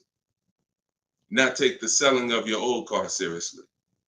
Because you may be more focused on saving $1,000 off the price of the car you're buying, but you're not putting that same energy into how you shop for your loan. You're giving the bank $2,000 or $3,000 more because you're paying higher interest. Or you're not doing this bidding process. You're trading in your cars and you're paying $1,000, you're getting $1,000 to probably $4,000 less than what you would get selling these cars to online car buyers. So that's how you get out of a car. Only way you can do it is to sell your way out of it. And if you have negative equity, to pay the difference so that you can get out of the car. But if you just let them come take the car, you can finagle anything you want to try to not have it be a repo. It's a repo. It's a repo. And so the time 3 years ago, everyone could have sold their car and really got out of them because the prices of cars were so high. What's up, Alan Denson? Thank you so much. Appreciate you. Yeah, so that's it. Go ahead, Dolan, shoot the next one in. This is our Thursday live show. My man, Alan Dawson, appreciate. Oh, Alan Denton. Yep, appreciate you, man. Thanks for supporting the broadcast. This one's Optimal Living from TikTok. This is our Thursday, May 9th live show at noon. So whenever you guys don't see the banner above me, that means we're live. You can send your questions in and we'll try to get them into the show. Grand Rising, I want to buy a used approximately $10,000 or less, approximately $10,000, less than 100,000 miles, 1 or 2 owners, like a Honda, Hyundai, Volkswagen, good gas mileage, easy to repair. Any suggestions? Well, you have a lot of filters there. If you were buying under 10 grand, I would be looking at Facebook Marketplace. I would be looking at Facebook Marketplace because our used car strategy is to look at all the marketplaces where cars are. These are, you know, Auto Trader, Cars.com, Car Gurus, Carfax.com, CarMax, Carvana, Driveway, and eBay Motors. But if we're looking at a car that's under 10 grand, I would certainly be looking at Facebook Marketplace. Facebook Marketplace is where you're going to try to find a private party owner, not a dealer. Not a dealer. You're trying to find a private party owner that's going to sell you the vehicle, private party, not a retail purchase. A retail purchase is at a dealership that has done reconditioning on the vehicle to prepare it for the market. And so you're paying for that. You're paying probably 10% more for a retail purchase because it goes through the retail process. But if I'm spending under 10 grand, I'm looking at Facebook Marketplace to look at to get a private party sale where I could save probably another 10%, maybe a little more below the retail price. But that's really depends, price specific. Same thing with selling cars. When we get our bids, if our car is worth less than 10 grand, we usually I always tell people, it's in my book, if the car is less than 10 grand, when you get your offers, you could get probably 1,500 to 2,000 more listing it on Facebook Marketplace. So if my highest offer might be for 8 grand from CarMax, everyone else is offering me 7 and 65, and I'm gonna throw it on Facebook Marketplace if I have the time, and I'll sell that car and usually get a $1,500, $2,000 above. So it's the same difference. I would shop on there if I was looking for a car under 10 grand. I would sell on there if my car was worth under 10 grand. See, when you start going with cars that are worth 15, 20,000, trying to put them on Facebook Marketplace, most of the buyers there need a loan. Most of the buyers on Facebook Marketplace need a loan. So when you get there, they're not going to be, you know, most people don't have 20 grand to bring a private party. That's just most people. So the buying pool is very small for 15 to 20 grand, 30 grand private party. But the buying pool is very big for under 10 grand private party. So you always want to go to where the buyers are, where the best opportunities are. So yeah, that's what I would be doing. Great question, Optimal Living. All right, keep the questions coming, y'all. I see Sharita said, hey, I got the book. I'm stoked. This is great info. Thank you so much, Sharita. Enjoy it, use it. The things that are in my 7-step book, y'all, is everything you're learning right now. So everything that I'm teaching you is out of one of my 7 steps in my car shopping process. My book is called Cars from Home. So it's all designed to teach you the science, walk you through the science step by step of doing 90% of your car purchase from home 90% of your savings are done at home, not in a dealership. The only thing we're doing in a dealership is test driving, is having our car appraised if we have a third-party restriction by a used car manager, and picking up our car if they don't deliver. Those are the only three things we are doing inside a dealership. All the negotiating, the price saving, the shopping the market, the research, the working with the bank, that's all done at home.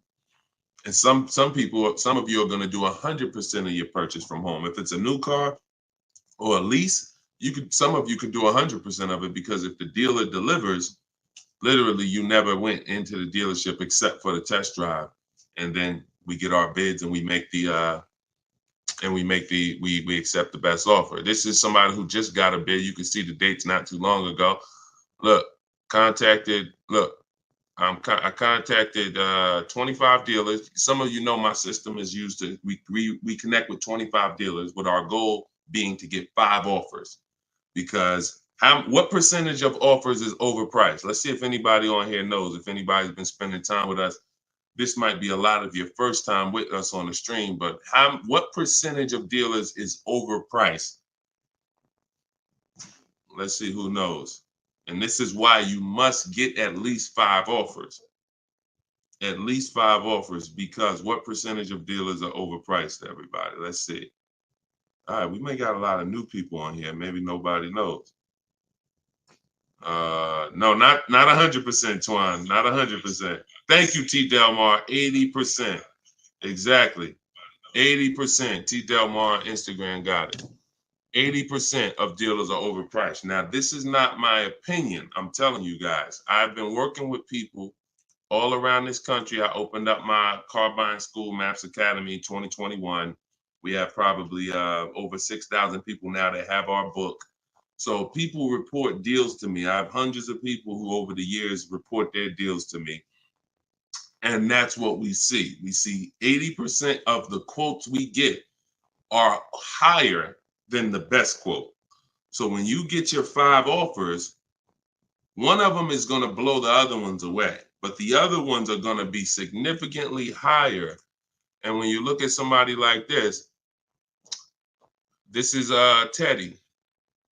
Teddy he said, I received 10 offers. He said, I only use the scripts provided.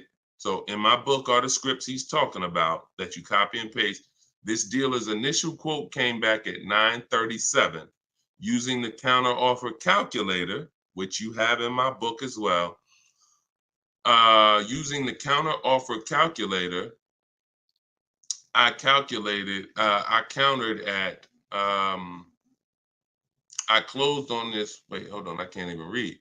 I closed on this 2024 BMW i4. MSRP is $73,855. $73,000. Pay attention to this, y'all. I counted at 829.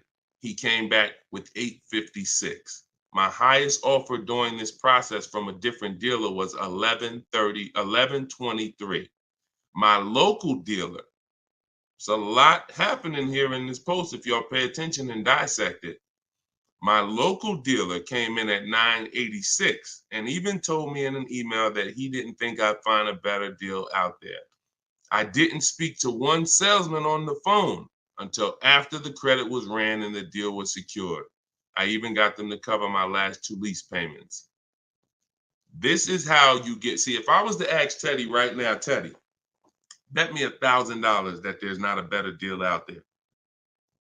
He'd most likely take the bet because he connected with 25 dealers. He got 10 offers. He used it. You can never accept a deal without countering, because we don't know what the bottom is until they say no to the counter, or until they say, no, I can't do that, but I could do this. Now we know they're at the bottom. So all of this stuff can't happen. You're not going to have price assurance, which means you guarantee you paid the lowest price, and you're not going to be able to get these numbers until you sit at home and start getting the offers at home. It is impossible to get these types of numbers, this type of confidence, this type of assurance walking into one dealer. Even if you got a good price, there's no way you even know it's a good price until you have enough offers to know this one right here is the best offer. He might have thought his local dealer was making him the best offer at 890. What he says, local dealer came back 986, because remember he has other offers that are 1100. But if he accepts that offer, he's never pulling away in this BMW for $856 a month, a $73,000 vehicle. Now, again, I'm gonna ask y'all before we pull up the next question, and we are live right now. It's Thursday, it's May 9th, and this is our 12 p.m. show. Once again, I'm gonna ask y'all a question. When you look at what he's paying, some of you have seen every $5,000 on the price of a car is how much a month?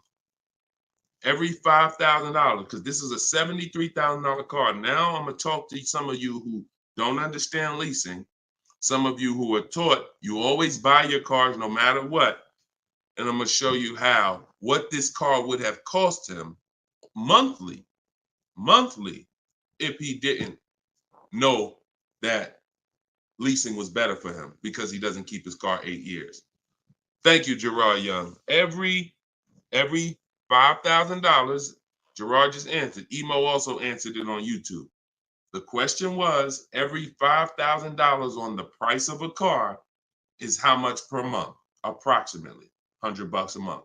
So when you look at a $20,000 car, automatically you should think $400 a month. You're looking at a $40,000 car, that's $800 a month. You're looking at a $50,000 car, that's $1,000 a month. 5 years on a 5-year loan. You're looking at a $70,000 car, y'all. That's $1,400 a month. $1,400 a month. His car is $73,000. Not to mention, there's people right now that are driving this same exact car Teddy got, same exact BMW, $73,000. They're paying $1,400 a month. He's paying $856. Are y'all getting this? Are y'all getting this?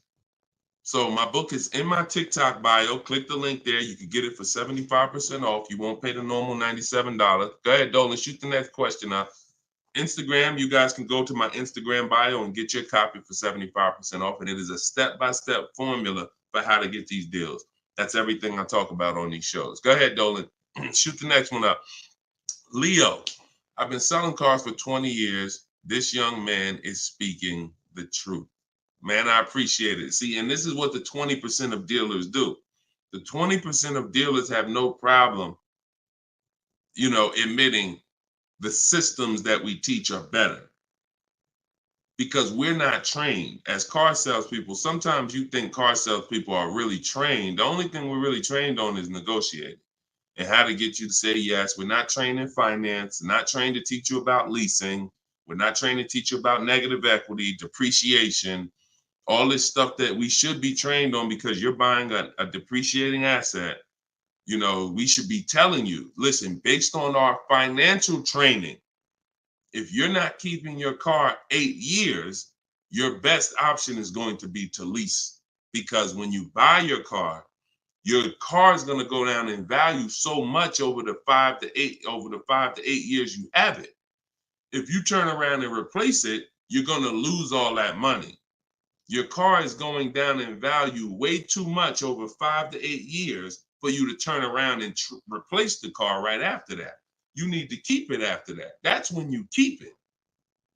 8 years of that's when you keep it, because now you're like, man, I put all this money in this car. Yes, it may not be worth what I bought it for, which was $40,000 8 years ago. It might only be worth $10,000 today, but I'm gonna keep it now because 3 years from now, it's gonna still be worth probably $8,000. It might be worth 10 today, but because it's 8 years old, in 2 more years, it'll be worth $8,000. I'm not losing that much money anymore. You are not winning with buying cars until the car is not depreciating that much anymore and you still own it. Okay? If y'all clear with me on that, just tap the screen. Run the likes up on TikTok if y'all are getting what I'm telling you. If you're getting what I'm telling you, hit the like button. If you're on Instagram, if you're on YouTube, if you're on Facebook, hit the like button if you're clear on what I'm telling y'all. All right, let's move on to the next question, Dolan. Okay, I like to make sure you guys are actually following the conversation. So you have to actually respond and let me know you're following it when I ask you a question. All right, this one's Glenn over on YouTube. If your car lease is up in 6 months, how do you go about trying to sell your lease? Well, the first thing you're going to do, first of all, this is a great question. Glenn said, how do you sell your lease? Now, step 2 in my process is called the equity assessment. My book is called Cars from Home, 7 Steps to Saving Time, Money, and Avoiding Dealerships. Step 1 is the leasing versus buying question. Step 2 is the equity assessment, which means if you have a car you're replacing, we got to get the most money for it.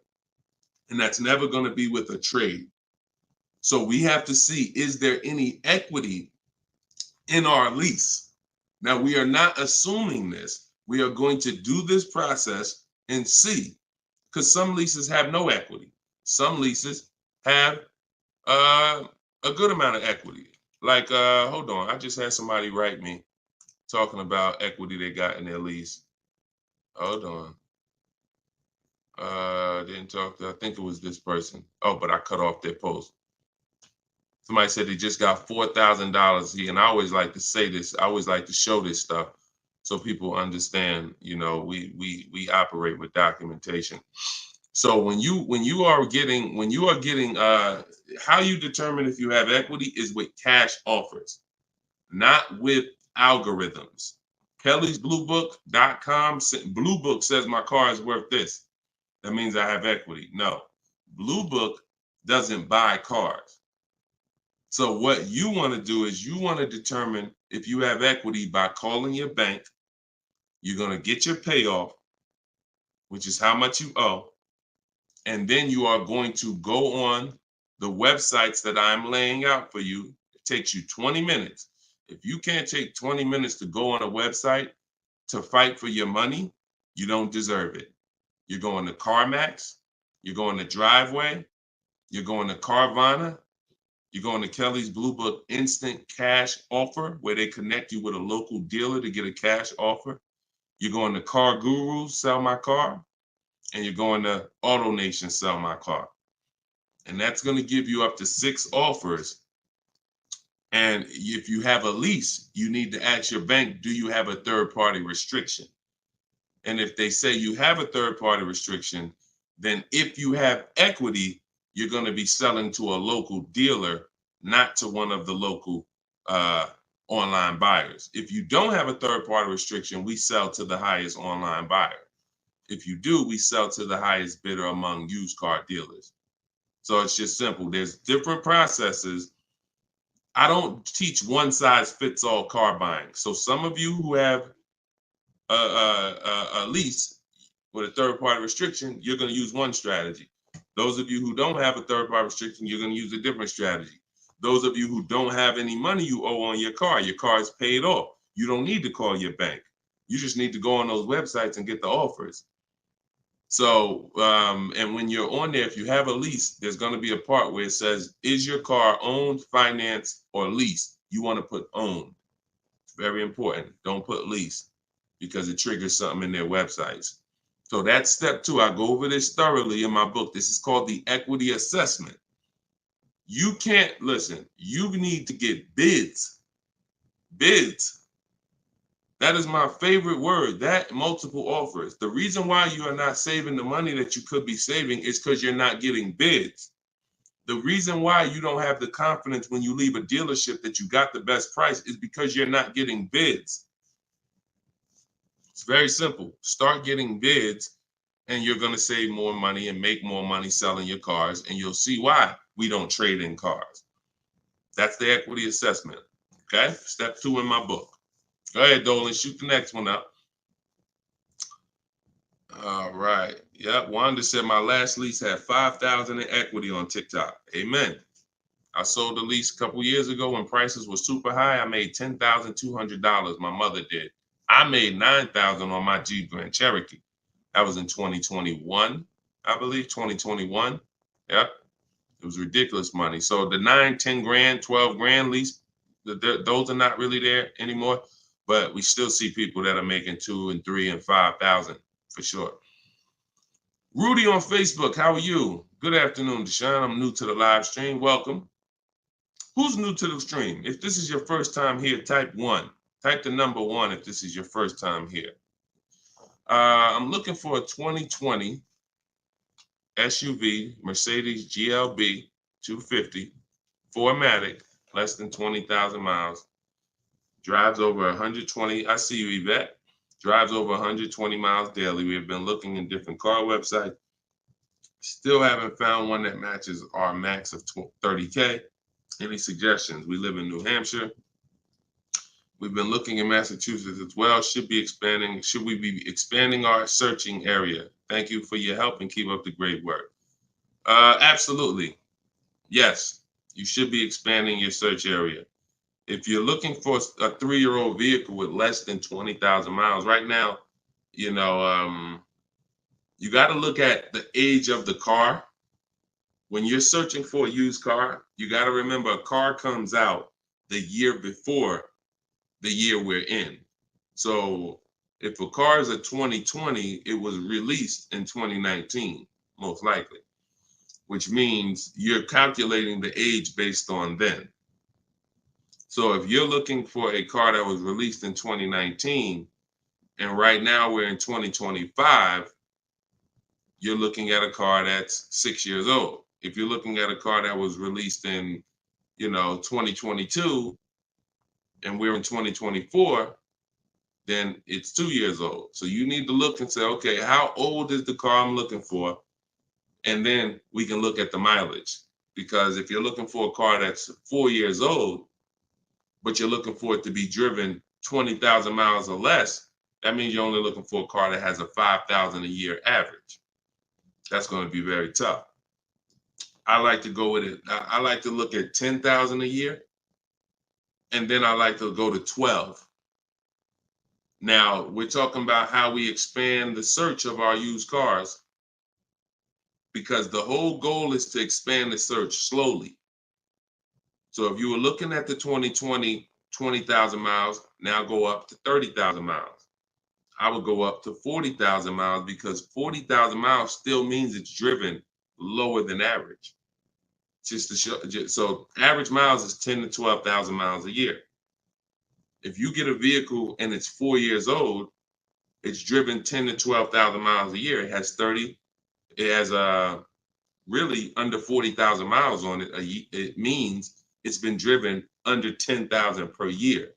So you're really looking for the mileage. It's the mileage that I think is really going to limit you. Now you could expand your search wide, like you said. There's many ways to expand it. You could go 100 miles out. You could go 200 miles out. You can go 500 miles out. So but you could also expand the search by lowering the mileage threshold and saying, all right, I'm looking for something that has, under 40,000. If it has 36,000, 38,000, 30, I'm good with looking at those. And I think that's going to give you a lot more options, considering how old the car is and how many miles you're looking for it to have. That's way, way, way, way, way below average driven miles. Way, way, way below. And when you have just, you're looking for a car that's only been driven 5,000 miles per year, you're going to have a harder time doing that than looking for a car that's been driven 10. So once we do that, we're still narrowing it down in other ways. Carfax title history, service records, accident history, verifying there's no fake fees. So we have other narrowing down processes. Then we get the new window sticker to make sure, because you can't know you paid a great price without knowing what the original price was. Who's bought a used car in their life? Type the letter U. Type the letter U, and I'm gonna before Dolan pulls up the next question, I want to make a point here to how just not having strategy, you guys are missing the things that you should be using to determine if you're getting deals. Yvette, I see you. Okay. Richard on Instagram, I see you. Leslie on TikTok, I see you. Alex, I see you. Derek, I see you. Harold, I see you. Kathy, I see you. Okay, so let me show you something. When I was buying my Infinity truck, all of the trucks we were looking at were white. All of them were priced between 30 and 32,000 as a used vehicle. 30 and 32,000. So if I narrowed it down, the top four I was looking at, they were all white, black inside, between 30, 32,000 price. Similar miles, one may have 26,000 miles, but the highest one has 36 similar miles. So I'm narrowed this down. Now, this is where many of you you don't have the information to make the right decision, because the determining factor of which vehicle I chose was based on the brand new price. I'm gonna tell you exactly how this went. Once I got the brand new price, I got the brand new window sticker on all of these cars, I was able to see that one of the cars brand new was 46,000. One of the cars brand new was 48,000. One of the cars brand new was 52,000. And one of the cars brand new, which is the one I ended up getting, was 54,500. It was a special edition. It has all of these features on it, has all these packages. It has different rims. It has all these different things. Now, if I would have picked the other ones, because the asking price was lower, I would have made a horrible decision. Paying 31,000 for a car that was originally 46,000 is nowhere near as good of a deal as paying 31,800, which is what I paid for a car that was originally 54,000. This is what I call in my book the true value percentage. The true value percentage discount is what the vehicle is being sold for relative to what it was when it was new. So picture this, if the vehicles that I was looking at would have only had the true value percentage discount on them, it would have made it even easier for me to choose, because the one I picked would have said 42% off the brand new price. The ones that I didn't pick would have said 38% off the brand new price, 36% off the brand new price, 32% off the brand new price. So when I look, true value percentage is literally that. And that is something we created. See, a lot of what we teach, we didn't learn it, we created it. So you are getting things that, why can't I find what Deshone teaches in other places? Because God had me create it. So you're not going to find it from other people. You're not going to find the 8-year rule for leasing versus buying or other people. You're not going to find the 1.5% rule for bad lease deals with other people. You're not going to hear them talking about this true value percentage discount when we're looking at used cars, because we created all of this stuff to regulate the industry for people who will use it. So if you guys want everything I teach in one spot, you can go to my TikTok bio. As long as you get there before the 30-minute timer goes down, you can get your copy of Cars from Home, my digital book, for 75% off. Go there. You won't even leave the broadcast. Get your 75% off. It'll be in a few minutes, and you can use this stuff for the rest of your life. Same thing with Instagram bio. And if you're on Facebook or YouTube, we have a comment in the comment section for you guys to get your book there, and you can use it. And if you're on a TV watching us, then you can just scan this QR code with your phone, and you can get your 75% off. $97 is still a great price, even if you missed it and suffer. Get your book full price. If you missed the countdown, that's fine. But the money that you're going to save is going to be dramatically multiplied versus what you spend on this book. Okay, Dolan, shoot the next question in, y'all. We are live. This is our Thursday, May 9th show, 12 p.m. So whenever you don't see the banner above me, that means we're actually live, and you guys can type your questions, and we'll try to bring them onto the show. Helena, what do you consider a good interest rate? Well, this is a relative question. It's the same question you're asking when you say, what do you consider a good discount off a car? How much should I pay for this car? We only pay when someone wins the bid. So we teach something called the bank bidding war, which I also created. You have been taught that, don't let these dealers run your credit, or always get, who's been taught any of this stuff? Always get your own pre-approval You know, never use the dealer's banks. Never, you know, all of this stuff. Any way. We teach a process that the credit bureaus allow. The credit bureaus allow us to have an unlimited number of banks and credit unions run our credit with a hard pull, as long as it's within a certain period of time. As long as it's within a certain period of time, when that time expires, they are going to have that weigh on our credit as one hard inquiry in terms of how it affects our score. See, normally when you have a bank run your credit with a hard and then another one, and then another one, each hard inquiry affects your credit. But when you do it the way it was meant to be done, and using the bank bidding war, if one hard inquiry would have dropped your credit 10 points, 20 of these hard inquiries is going to drop your credit the same 10 points. So the way it's done is there's 3 rounds to it. There's 3 rounds. This is for people that are financing. Again, those of you who are paying cash, this doesn't matter. Those of you who are leasing a vehicle, this doesn't matter.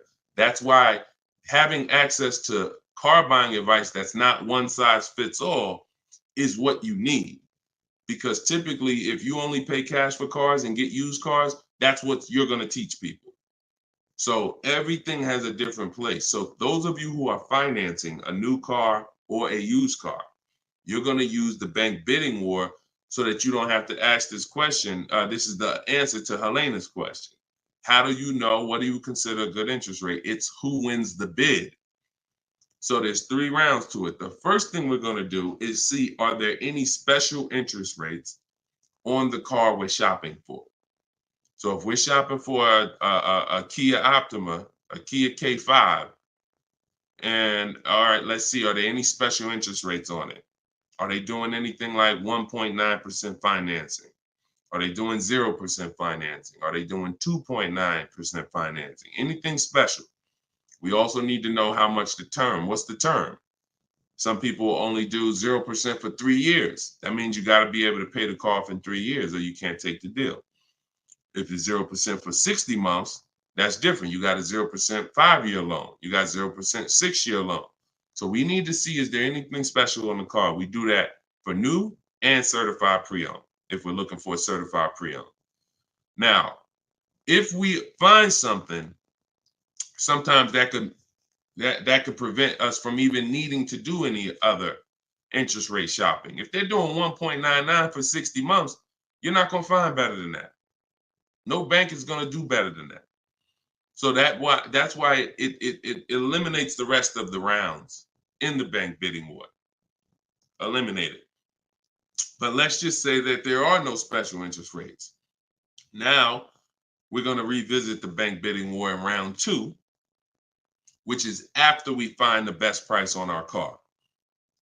See, because some of you, when you go shop for a car, you're thinking, how much should this car cost? Oh, what's the monthly payment should be on this car? The monthly payment is between you and the lender. It's not between you and the person you're buying the car from. See, this goes back to our point, which is you must set up your car buying transaction from who you're getting your loan from. The process of shopping for the best price on your car is different, or should be different. If you listen to me, it will be different than the process of you getting the best price on your loan. The best price on my loan is a different process than getting the best price on the car I'm buying. So now, once I start now looking for my car, getting my bids, get the best price on my car, now it's time to come back and get the loan involved. See, many of you are focused on what the best monthly payment is on the car, but you're not focused on finding the dealer that has the lowest price. That's focus number 1. Before we think about what is our monthly payment, we are thinking about what is the dealer? What's my process for finding the dealer who's going to sell me this Kia K5 for the lowest price? Who's going to sell me this $40,000 car for the lowest price? Once I find that dealer, Now it's time for me to come and get start shopping for my loan. See, and the reason why this works so well is because there's a process to it. We're not winging this. The reason why any fighter who goes into a fight and they're winging it, they are in a position of struggle. We don't wing it. That's why when you see my 7-step process in my book, it's 7 steps. In Matt's Academy, my car buying school, it's 7 steps. Whether it's video, whether it's the book, it does not matter. It's 7 steps because the process does not change. A process should not change based on whether you want a new car, used car, a lease, a luxury car, an exotic car. It shouldn't change. So once you find the best price on the item, now you're coming home and you are going to now contact online banks, your bank, your credit union, and you're going to get all their offers. This is round 2 of the bank bidding war. Round 1 is any special interest rates on the car. No? All right. Then we go find the best offer on our car. Now we're going to start round 2, which is our bank, our credit union, online lenders, all submitting bids for our rate. Round 3, once that's done, round 3 is we call the dealer who we have the car on hold with, and we tell them the best rate we got, and we give them a chance to see if they can beat it. That's round 3, because the dealers have another 5 to 7 to sometimes 10 banks. So see if they can beat it. So now you have 3 rounds of individuals competing for your interest, for your loan, to give you a loan. 3 rounds. First is the special rates. Second is you, your bank, your credit union, online banks. Third is the dealer's banks. And so when you leave, you already know I got the best interest rate. I guarantee it because I had 15, 20 people competing for my bank, for my loan. And that if you do that correctly, you are going to see that it weighs on your credit at the end as the same as one hard inquiry. That is what the bank bidding war. When you get my book, I email you a copy of the bank bidding war with it because I haven't merged the bank bidding war into my book yet. That's an update. Yes, that's an update. So all of you who had the book prior, when I update the book, you get the new book. You get the new book. That's another reason why having a digital book is the best way to do this. Because when things change in this game, when websites change, people go out of business, I update the book so that things can stay fresh. That's a beautiful thing about having a digital book. So the banner is on the screen. You guys can go to deshonesbook.com on Facebook or YouTube. You can scan the QR code with your phone because everyone can get your copy for 75% off. You won't pay the normal $97 as long as you get to either my TikTok bio or my Instagram bio before the 30 minutes is up. Okay, that's a great question, though. And what we're doing is we're going a little deeper. I've had tons of shows. We've done tons of streams where I was doing these rapid fire answers. This is episode 17. So what you're going, or 18. So what you're going to see is we're going a little deeper on certain topics as we're led to. So go ahead, Dolan. Next question. 5 though. No, I'm not streaming on Twitch, Matt. Only on Facebook, YouTube, Instagram, and TikTok. This is Lauren over on YouTube. Used your system just last week to lease a new car and got a 2024 Tiguan, great, at 1.1% after getting 6 bids. Now you talking, Lauren. It was the most enjoyable car buying process I've ever had. Thank you. Do we see what let me screenshot this here. This is what we're talking about, Lauren. This is what I am talking about. See, Lauren didn't know me. See, here's how different information changes things. Lauren was just like y'all about a month ago. She didn't have my book because we didn't even release the book. She was just like y'all. She might have didn't even know me. But what? She's an action taker. She got on the stream. She said, look, I like what this guy's talking about. This book is $24. What's the worst I could lose? There got to be something in that book where I could at least make my $25 back. Or even if I paid $97, got to be some tip, one tip in here got to be able to make me at least $100 back. She later finds out she's going to get thousands of dollars in discounts, get a 1.1% lease. Well, what that means is if the car is $40,000, her payment is like $420 on a $40,000 car that people are paying $800 a month for, $700 a month. Her lease is 1.1% of the MSRP. So because she's an action taker, she went forward, she got the book, she used the scripts, she said, I'm done with the old process. I'm willing to unlearn my old way of shopping, and I'm going to relearn this new way to shop. That's why, you understand? That's why it's all about unlearning and relearning. You understand? And she's able to reap the rewards of not just saving the money, but receiving empowerment. Because this is the only way to car shop empowered. You could go negotiate. Not only are you not going to get the money off that we're getting, because if you're negotiating with an 80% dealer, there's no way for you to get these prices. So if you're in a dealer, yeah, they'll take off money for you, but their price was so high to begin with that when they take off the money, you're still higher. An 80% dealer is the overpriced dealers. You can't negotiate them down to the best price. So even if you did that, you still wouldn't have the empowerment of letting the business come to you. See, you're empowered when you're sitting at home and the business is coming to you. You're in control.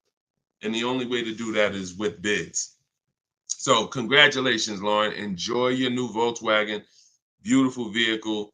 And I'm so glad to hear that you trusted the process and you have reaped the rewards. Congratulations. God bless you. All right, Dolan, go ahead. Throw the next one up. We are live, y'all. This is our Thursday, May 9th, 12 p.m. live stream. So if you don't see the banner over my head, we are live. You can ask your questions. We'll try to get them in the show. Wanda Lopez Smith on TikTok. Leasing companies not allowing third-party buyouts. Yeah, I explained that. If we have a third-party restriction, we're going to sell it to a local dealer. But we still get bids. We still need to get bids from the online car buyers to know if we have equity. If we have equity and we have a third-party restriction, we're going to sell it to a used car.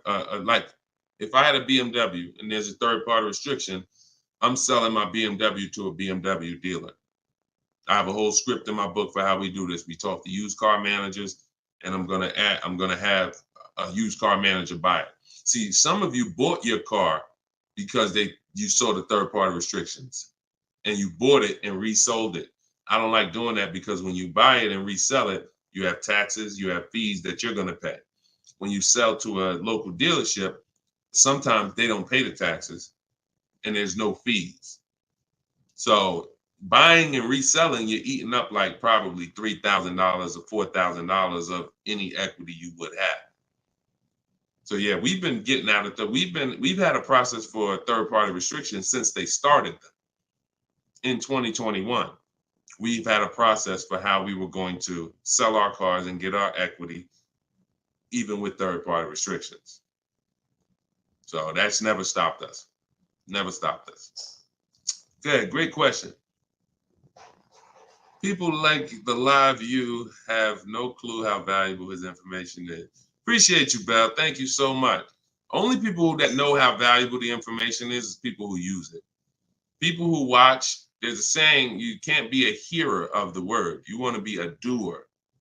A doer. A lot of people hear. A lot of people hear because we want our ears tickled. But it's the doing that leads to the savings. And in our case, what we're asking you to do is easy. It's just your programming and your fear of a process. See, it's an unknown hell. I mean, an unknown heaven is what we have over here. But you have a known hell. Sometimes what you know is so comfortable, even though it's hell, but it's, you know it. You're comfortable with it. You're comfortable with the discomfort of car shopping. So this is what, Deshone, everything you're saying, that sounds hard. Sitting at home and doing these copy and paste things and having this, that sounds hard. That's just your fear. That's your programming talking to you. That's not reality. Because in reality, you see people like Lauren who just came on, and you see this is the easiest way she's ever bought a car in her life. This is the most money she's ever saved in her life.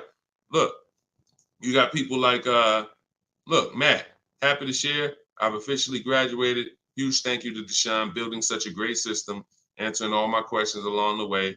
Lease details. You got a $56,000 Hyundai Palisade calligraphy, 1.28% lease. Highest quote was $1,167 a month. He got his for $719. The highest quote he got from an 80% dealer was $1,167 a month. He got his for $719. Sitting at home, getting bids. So for those of you who want to know, like, I do have a car buying school. It's called Maps Academy. You want to know more about it? We have a comment in there. You can attend my free masterclass. I don't let anybody in my school who has not gone to my masterclass everything you're doing raw and buying, selling, and leasing cars. So there's a comment in there for the comment section, and we have a link in my bio for you as well, who if you think, you know what, I want to see about his online buying school. I don't care, because the system that Matt says, Deshone, thank you, Deshone, for building such a great system. The system is the same. So, but you have to be an action taker. And because the system is simple, and it's in video form, and it's in book form, and it's in my free live video, my free streams, you just get it where you could get it. But there's no excuse for sitting at home car shopping the old way anymore when this information is available and it exists and it's 3 years old. This isn't new. We have hundreds of people. You're not oh, let me take a chance and see if this will work. That ship has sailed long time ago. Long time ago, that ship has sailed. But the action takers are going to win, not just the hearers. People listen, oh yeah, this sounds good. Of course it sounds good. But you won't reap the results until you become an action taker on the information. Okay, so those of you who want the book, it's in my TikTok bio, it's in my Instagram bio. You'll have access to these strategies for the rest of your life. All right, Dolan, shoot the next question up. We got some great questions coming in today. This is our Thursday, May 9th live show. So we are live right now. It's our 12 p.m. stream. Melanie from TikTok, what do you recommend for a young adult that is first-time car buyer that has no credit? I would recommend you save up. You get something that we call a smart car. That's not one of those little cars that you heard. It stands for saving money at the right time. I got a car that's my point A to point B car because I work from home. I got a car. It was literally $4,000. I got it from a grandfather over in South Orange. He was 98 years old, and he still drove until he couldn't drive anymore. Car had 72,000 miles on it, and I got it for $3,750. Literally, it was I got it a year ago, so that was it was an 08 Pontiac G6, 70,000 miles. And that's something that I drive from point A to point B whenever I want to do my run. Because again, I work from home. Most times we take the truck, but if my wife's out, I'll take the car. But I didn't need to spend $10,000, $15,000, $20,000 on a car that I'm driving twice a week.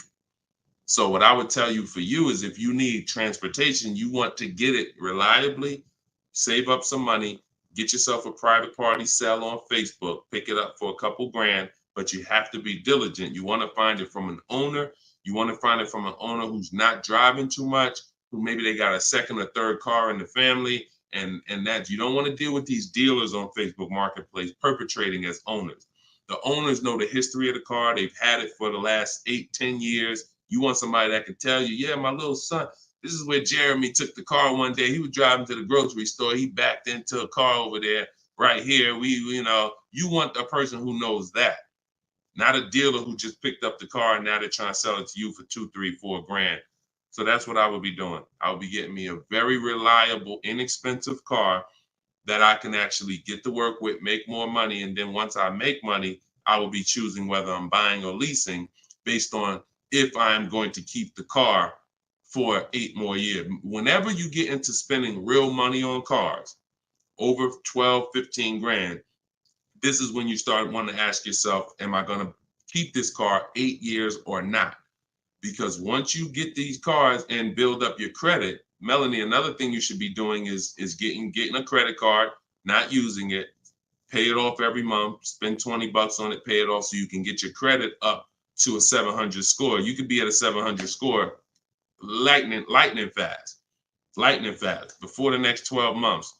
So now what you want is you want a car to drive, get you to where you're going, but then you want to be building your credit now. So now when you're like, okay, I got a job, I'm making money, I want to get me a different car. Am I going to buy it or lease it? And if you're not keeping it 8 years, you want to go for the lease so that you could drive a brand new car for pennies on the dollar, as long as you keep following what we're teaching and getting great lease deals.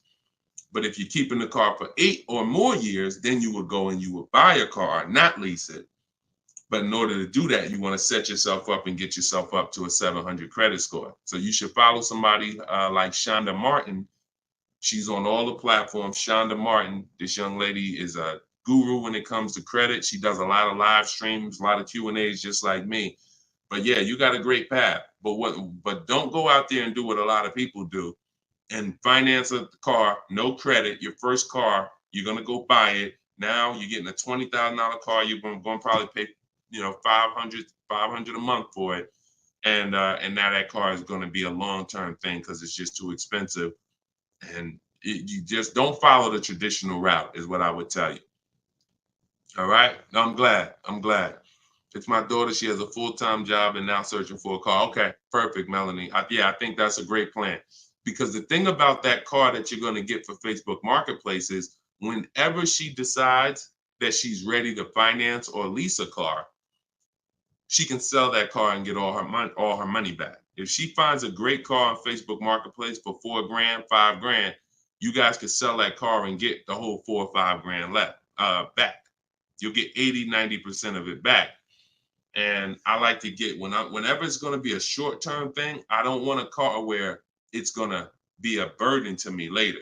We want to get a car that does the job now. I know with this Pontiac, whenever I choose to sell it, because I'm actually going to get a car. I've been waiting to get a vehicle that I want for a number of years. And when I do go get that, I'll sell this one, but I'll get everything back that I spent on that car. I'll get it back. So it's just strategic. It's a great way to move when you know these cars are not costing you money. You're breaking even on them, and it's just great. So that's what I would say, Melanie. That's what I would do for my own daughter. Okay, go ahead, Dolan. Shoot the next one up. We are live, y'all. We're going to try to get through as many as we can in the show. Type your questions. This is our Thursday, May 9th show, our 12 p.m. broadcast. So, Sir Francis on YouTube. What's the best source for an accurate valuation to determine if purchasing a used car is a good idea? I don't go by that. The only way purchasing a used car is a good idea for me is if we're keeping it at least 8 years. That's it. If you're not keeping it at least 8, are you keeping the vehicle at least 8 years?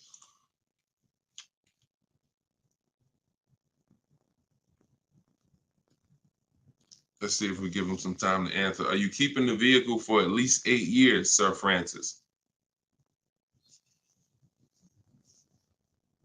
See, if we're not keeping the vehicle at least 8 years, there's no point in buying it, because the money that you would spend to lease, you can't put a price tag. You can't compare it. The reason I have to show y'all these lease deals is to see you cannot compare great lease deals to purchase deals. You can't. Look at this. Look at Jared. Jared followed the leasing like a boss system. The leasing process went quick and exactly like you said it would. Sent the emails. We had multiple offers to work with. Trusted the process. Used the scripts. Got the lowest offer from $565 a month down to $520 with a counter offer. Look. That's probably a $40,000 vehicle. I don't have it up in front of me because I cut the rest of his post off. But look, 1.28, $56,000 vehicle. Even if you were buying a used version of this. So let's just I want to show you this. Let's just say instead of leasing like Matt did here, he got a $56,000 vehicle for $719 a month. We already know with $1,000 every, with $100 a month on every $5,000, this $56,000 vehicle is about $1,100 a month. Every 5,000 bucks is a hundred bucks a month on a 5-year finance. So $56,000 vehicle, we're looking at literally $1,100 a month, $1,100 a month payment. Let's just say though he bought this car used. He didn't understand leasing. He found a used one. So instead of 56, let's say he gets one for, you know, let's call it instead of 56, he gets 26 grand off. Let's say he gets it for, hold on, let me do percentages. I don't know why I can't do math right now in my head. Let's say he gets it for 38. Let's use something that's really conservative and good. He gets it for 38. So a $56,000 Hyundai Palisade, he finds an incredible deal on a pre-owned one. He gets it for 38.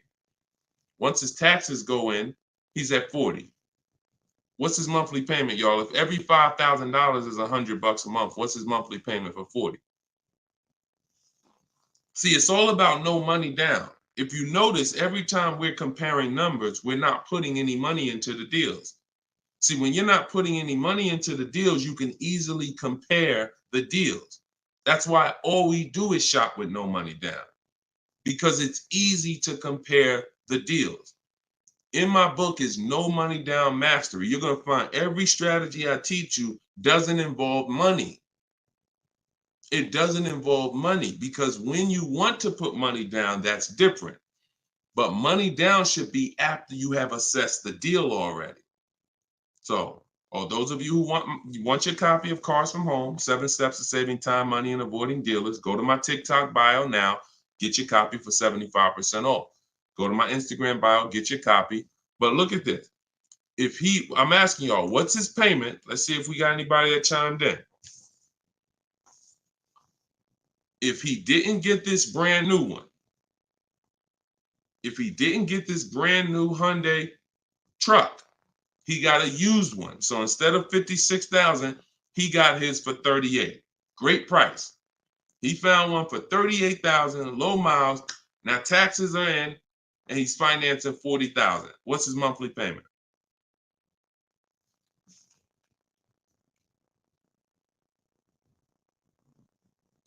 Anybody do the math? Every 5,000 bucks. Well, I'm gonna tell y'all now. Okay, y'all taking a little long. It's 800 a month. Thank you, Derek. Thank you, Derek, on Facebook. 800 a month. So let's look at that. Matt drove off $719 a month, no money out of pocket. Brand new 2024, never been driven, new car smell, fresh out the plastic, $719 a month. Same person who bought that car because they didn't understand leasing, they're paying $1,100 a month. Now there happens to be another one just like it, but it's a 4-year-old one, and it's $38,000, and someone else gets that, and they're paying $800 a month. Do you see how much money those who don't teach you about leasing have cost you? Do you see how much money listening to those who don't understand leasing has cost you? Big money. So I'm either driving a used car and I'm paying more than the guy who got the brand new one, or I'm driving a brand new one just like him and I'm paying $400, $500, $600 more than what he's paying because I bought the car. Now, when do the people who buy win? When do they win? 8 years down the road. 8 years down the road.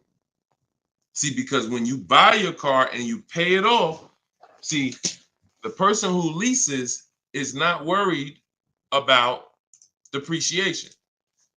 That's the car going down in value like this.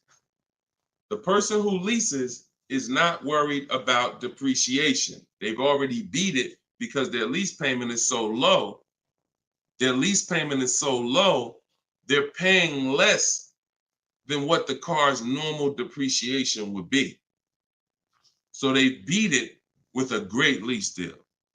Now, the people who own the car they're not going to beat it because they own it. So any depreciation is coming against their actual car. If they could have sold the car today for 30, next year it's only worth 25, they lost $5,000. If you were going to sell your car today for 20 and then a tree branch falls on it, is it worth 20 tomorrow? Even when you fix it, run it through your insurance. Hey, I'm coming to get my 20. No, a tree branch fell on the vehicle. It's worth probably 18 now. This is depreciation. So the only way you're going to avoid that is through long-term ownership, because eventually, like I talked about earlier in the stream, you get to the point where your car is only losing a little bit of value each year. Only to this year it's worth 10, next year it's worth 95. In another year it's worth 9,000. That doesn't happen until you have kept the car 9, 10, 11 years.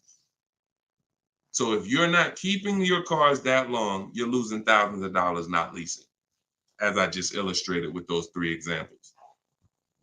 Okay? So this doesn't change. I don't care whether it's Lamborghinis. I don't care whether it's Rolls Royces. The principles do not change. Derek on Facebook. If a manufacturer is offering a very low IR through their direct financing for well-qualified buyers, is there something I should look for on my credit report to know whether I should apply and let them run my credit versus using the pre-qualified offer I have from my credit union? Yeah, most people are going to qualify for the special rates. If you have fair credit, good credit, most people are going to qualify for the special rates because it's not super tier. Super tier is like A1 or A9 in the business world. That's super tier. Most of them are tier 1. So a tier 1 approval is really going to be if you have, 680 credit score and above. If you've had a car loan in the past that you've paid well, you should be able to qualify for those special interest rates. Those are not super hard to qualify for. And if it's something under 2.9, you're typically not going to see that coming from a credit union or a bank, not in this market. Not in this market. So yeah, it's a good question though. But that's round 1 in the bank bidding war. So it's important for you guys to know that whenever you see a special interest rate offer, in many cases, it's not hard to qualify for. You don't need perfect credit. 680, 700 and above, you should be fine. All right. So, all right. Let's go. John Tez on YouTube.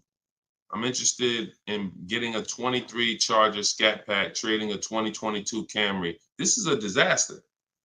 This is a disaster. Dealer wants 56 for the car, but it's been on the lot for 220 days. What do you think I could get them to lower it to? Well, I'm going to just tell you honestly, why are you trading in a 2022 vehicle? First of all, if you paid cash for that car, you wouldn't be trading it in, because once you see what it's worth and what you're getting in 2 years, you've had the car for less than 2 years. See, there's something, here's what we're not getting. The reason why I hold this up is for y'all to see that you cannot trade in cars this fast and have it be and have it. And I want y'all to know we are 100% live right now. We are 100% live right now. You're not watching a replay. This is a live show. So we're going to dialogue on this for a quick second. You should not, if I show this so y'all can understand, the value of your car is dropping like this the first year, 2 years, 3 years. You think that you could buy a car here for $35,000, turn around, trade it a year later, and it's only worth now $27,000, and you're just going to flip and take that $7,000 loss in depreciation. You are going to absolutely lose your shirt. And the only way that you actually don't realize how much you're losing is because they hide it in your monthly payment, because you're a payment shopper. Just get me to this payment. I don't care about the numbers and all of that. I don't care about how much money I'm losing on each car. Just work my monthly payment to something that I could afford. And that is financial disaster. because there is no way, if you were coming and you were writing a check for this, if you came in and you bought that 2022 Camry and they said, okay, it's going to be 35 grand, you know, whatever, and you wrote a check for it, and then you came back a year later and you said, all right, well, what y'all going to give me for my 22 Camry? And they said, all right, well, we can only give you 25 for it. And you said, wait, I just paid 35 for it last year. You ain't giving me no 25 for it. You would never take that. But payment buyers take those deals all the time, because what they do is they give you the same 25, but when they finance it and stretch the loan out, they're like, see, and your new monthly payment is only $50 more than your old car. And you like, man, this sounds like a good deal. It's a horrible deal. It's not even a deal. It's a horrible offer, but you're not trained to see it. So whenever I see somebody who's switching from cars that are less than 2 years old to a brand new car, you're not talking about leasing it. So you're still in the mindset of, oh, I could buy cars, switch them, buy cars, switch them, buy cars, switch them. You absolutely are losing thousands of dollars on every single car you buy. So if I wanted to do what you were doing, replace my 2022 Camry with a Charger Scat Pack. And first, you're buying another pre-owned one too. You're buying another pre-owned one. So you're asking, all right, I want to replace this 2-year-old pre-owned car that I got, and then I want to buy another pre-owned car and replace that one. But you're not looking at the fact that the 1-year-old Scat Pack you're trying to find is so rare. When you find it, you're most likely going to overpay for it, because who has 1-year-old Scat Packs? Who has 1-year-old Dodge Charger Scat Packs? How would that vehicle even end up on a dealer's lot? You only get the cars on dealers' lots one of two ways. The dealer has to buy them from auction, or buy them from one of their customers, or at the end of a lease, the person returns the car. So people are not usually trading in a 1-year-old car. So if it has been on the dealer's lot, maybe it's because it's a leftover model. And if it's a leftover model, you don't have anything to compare it to see how much you should be saving. So what I would be doing is, before I buy a 1-year-old Scat Pack, I would see what's the market on a brand new one. This is so important. This is so important, because this is financial intelligence. Look at this. If I would have walked in, this is Sean. Sean got an F-150 Lightning $73,000 vehicle. He ended up saving $20,000 on the vehicle. Brand new one. Same thing with Kimberly. She got a Maserati. You can see here, what does it say? Total savings, $20,700. 2023 Maserati Greco. $86,000 vehicle. They took off $20,700. That's the new one. So what happens if she would have bought a used one, 1 year old, and she saved 20 grand? She might have thought that was a great deal. Man, I got a 1-year-old Maserati. They took off 20 grand for me.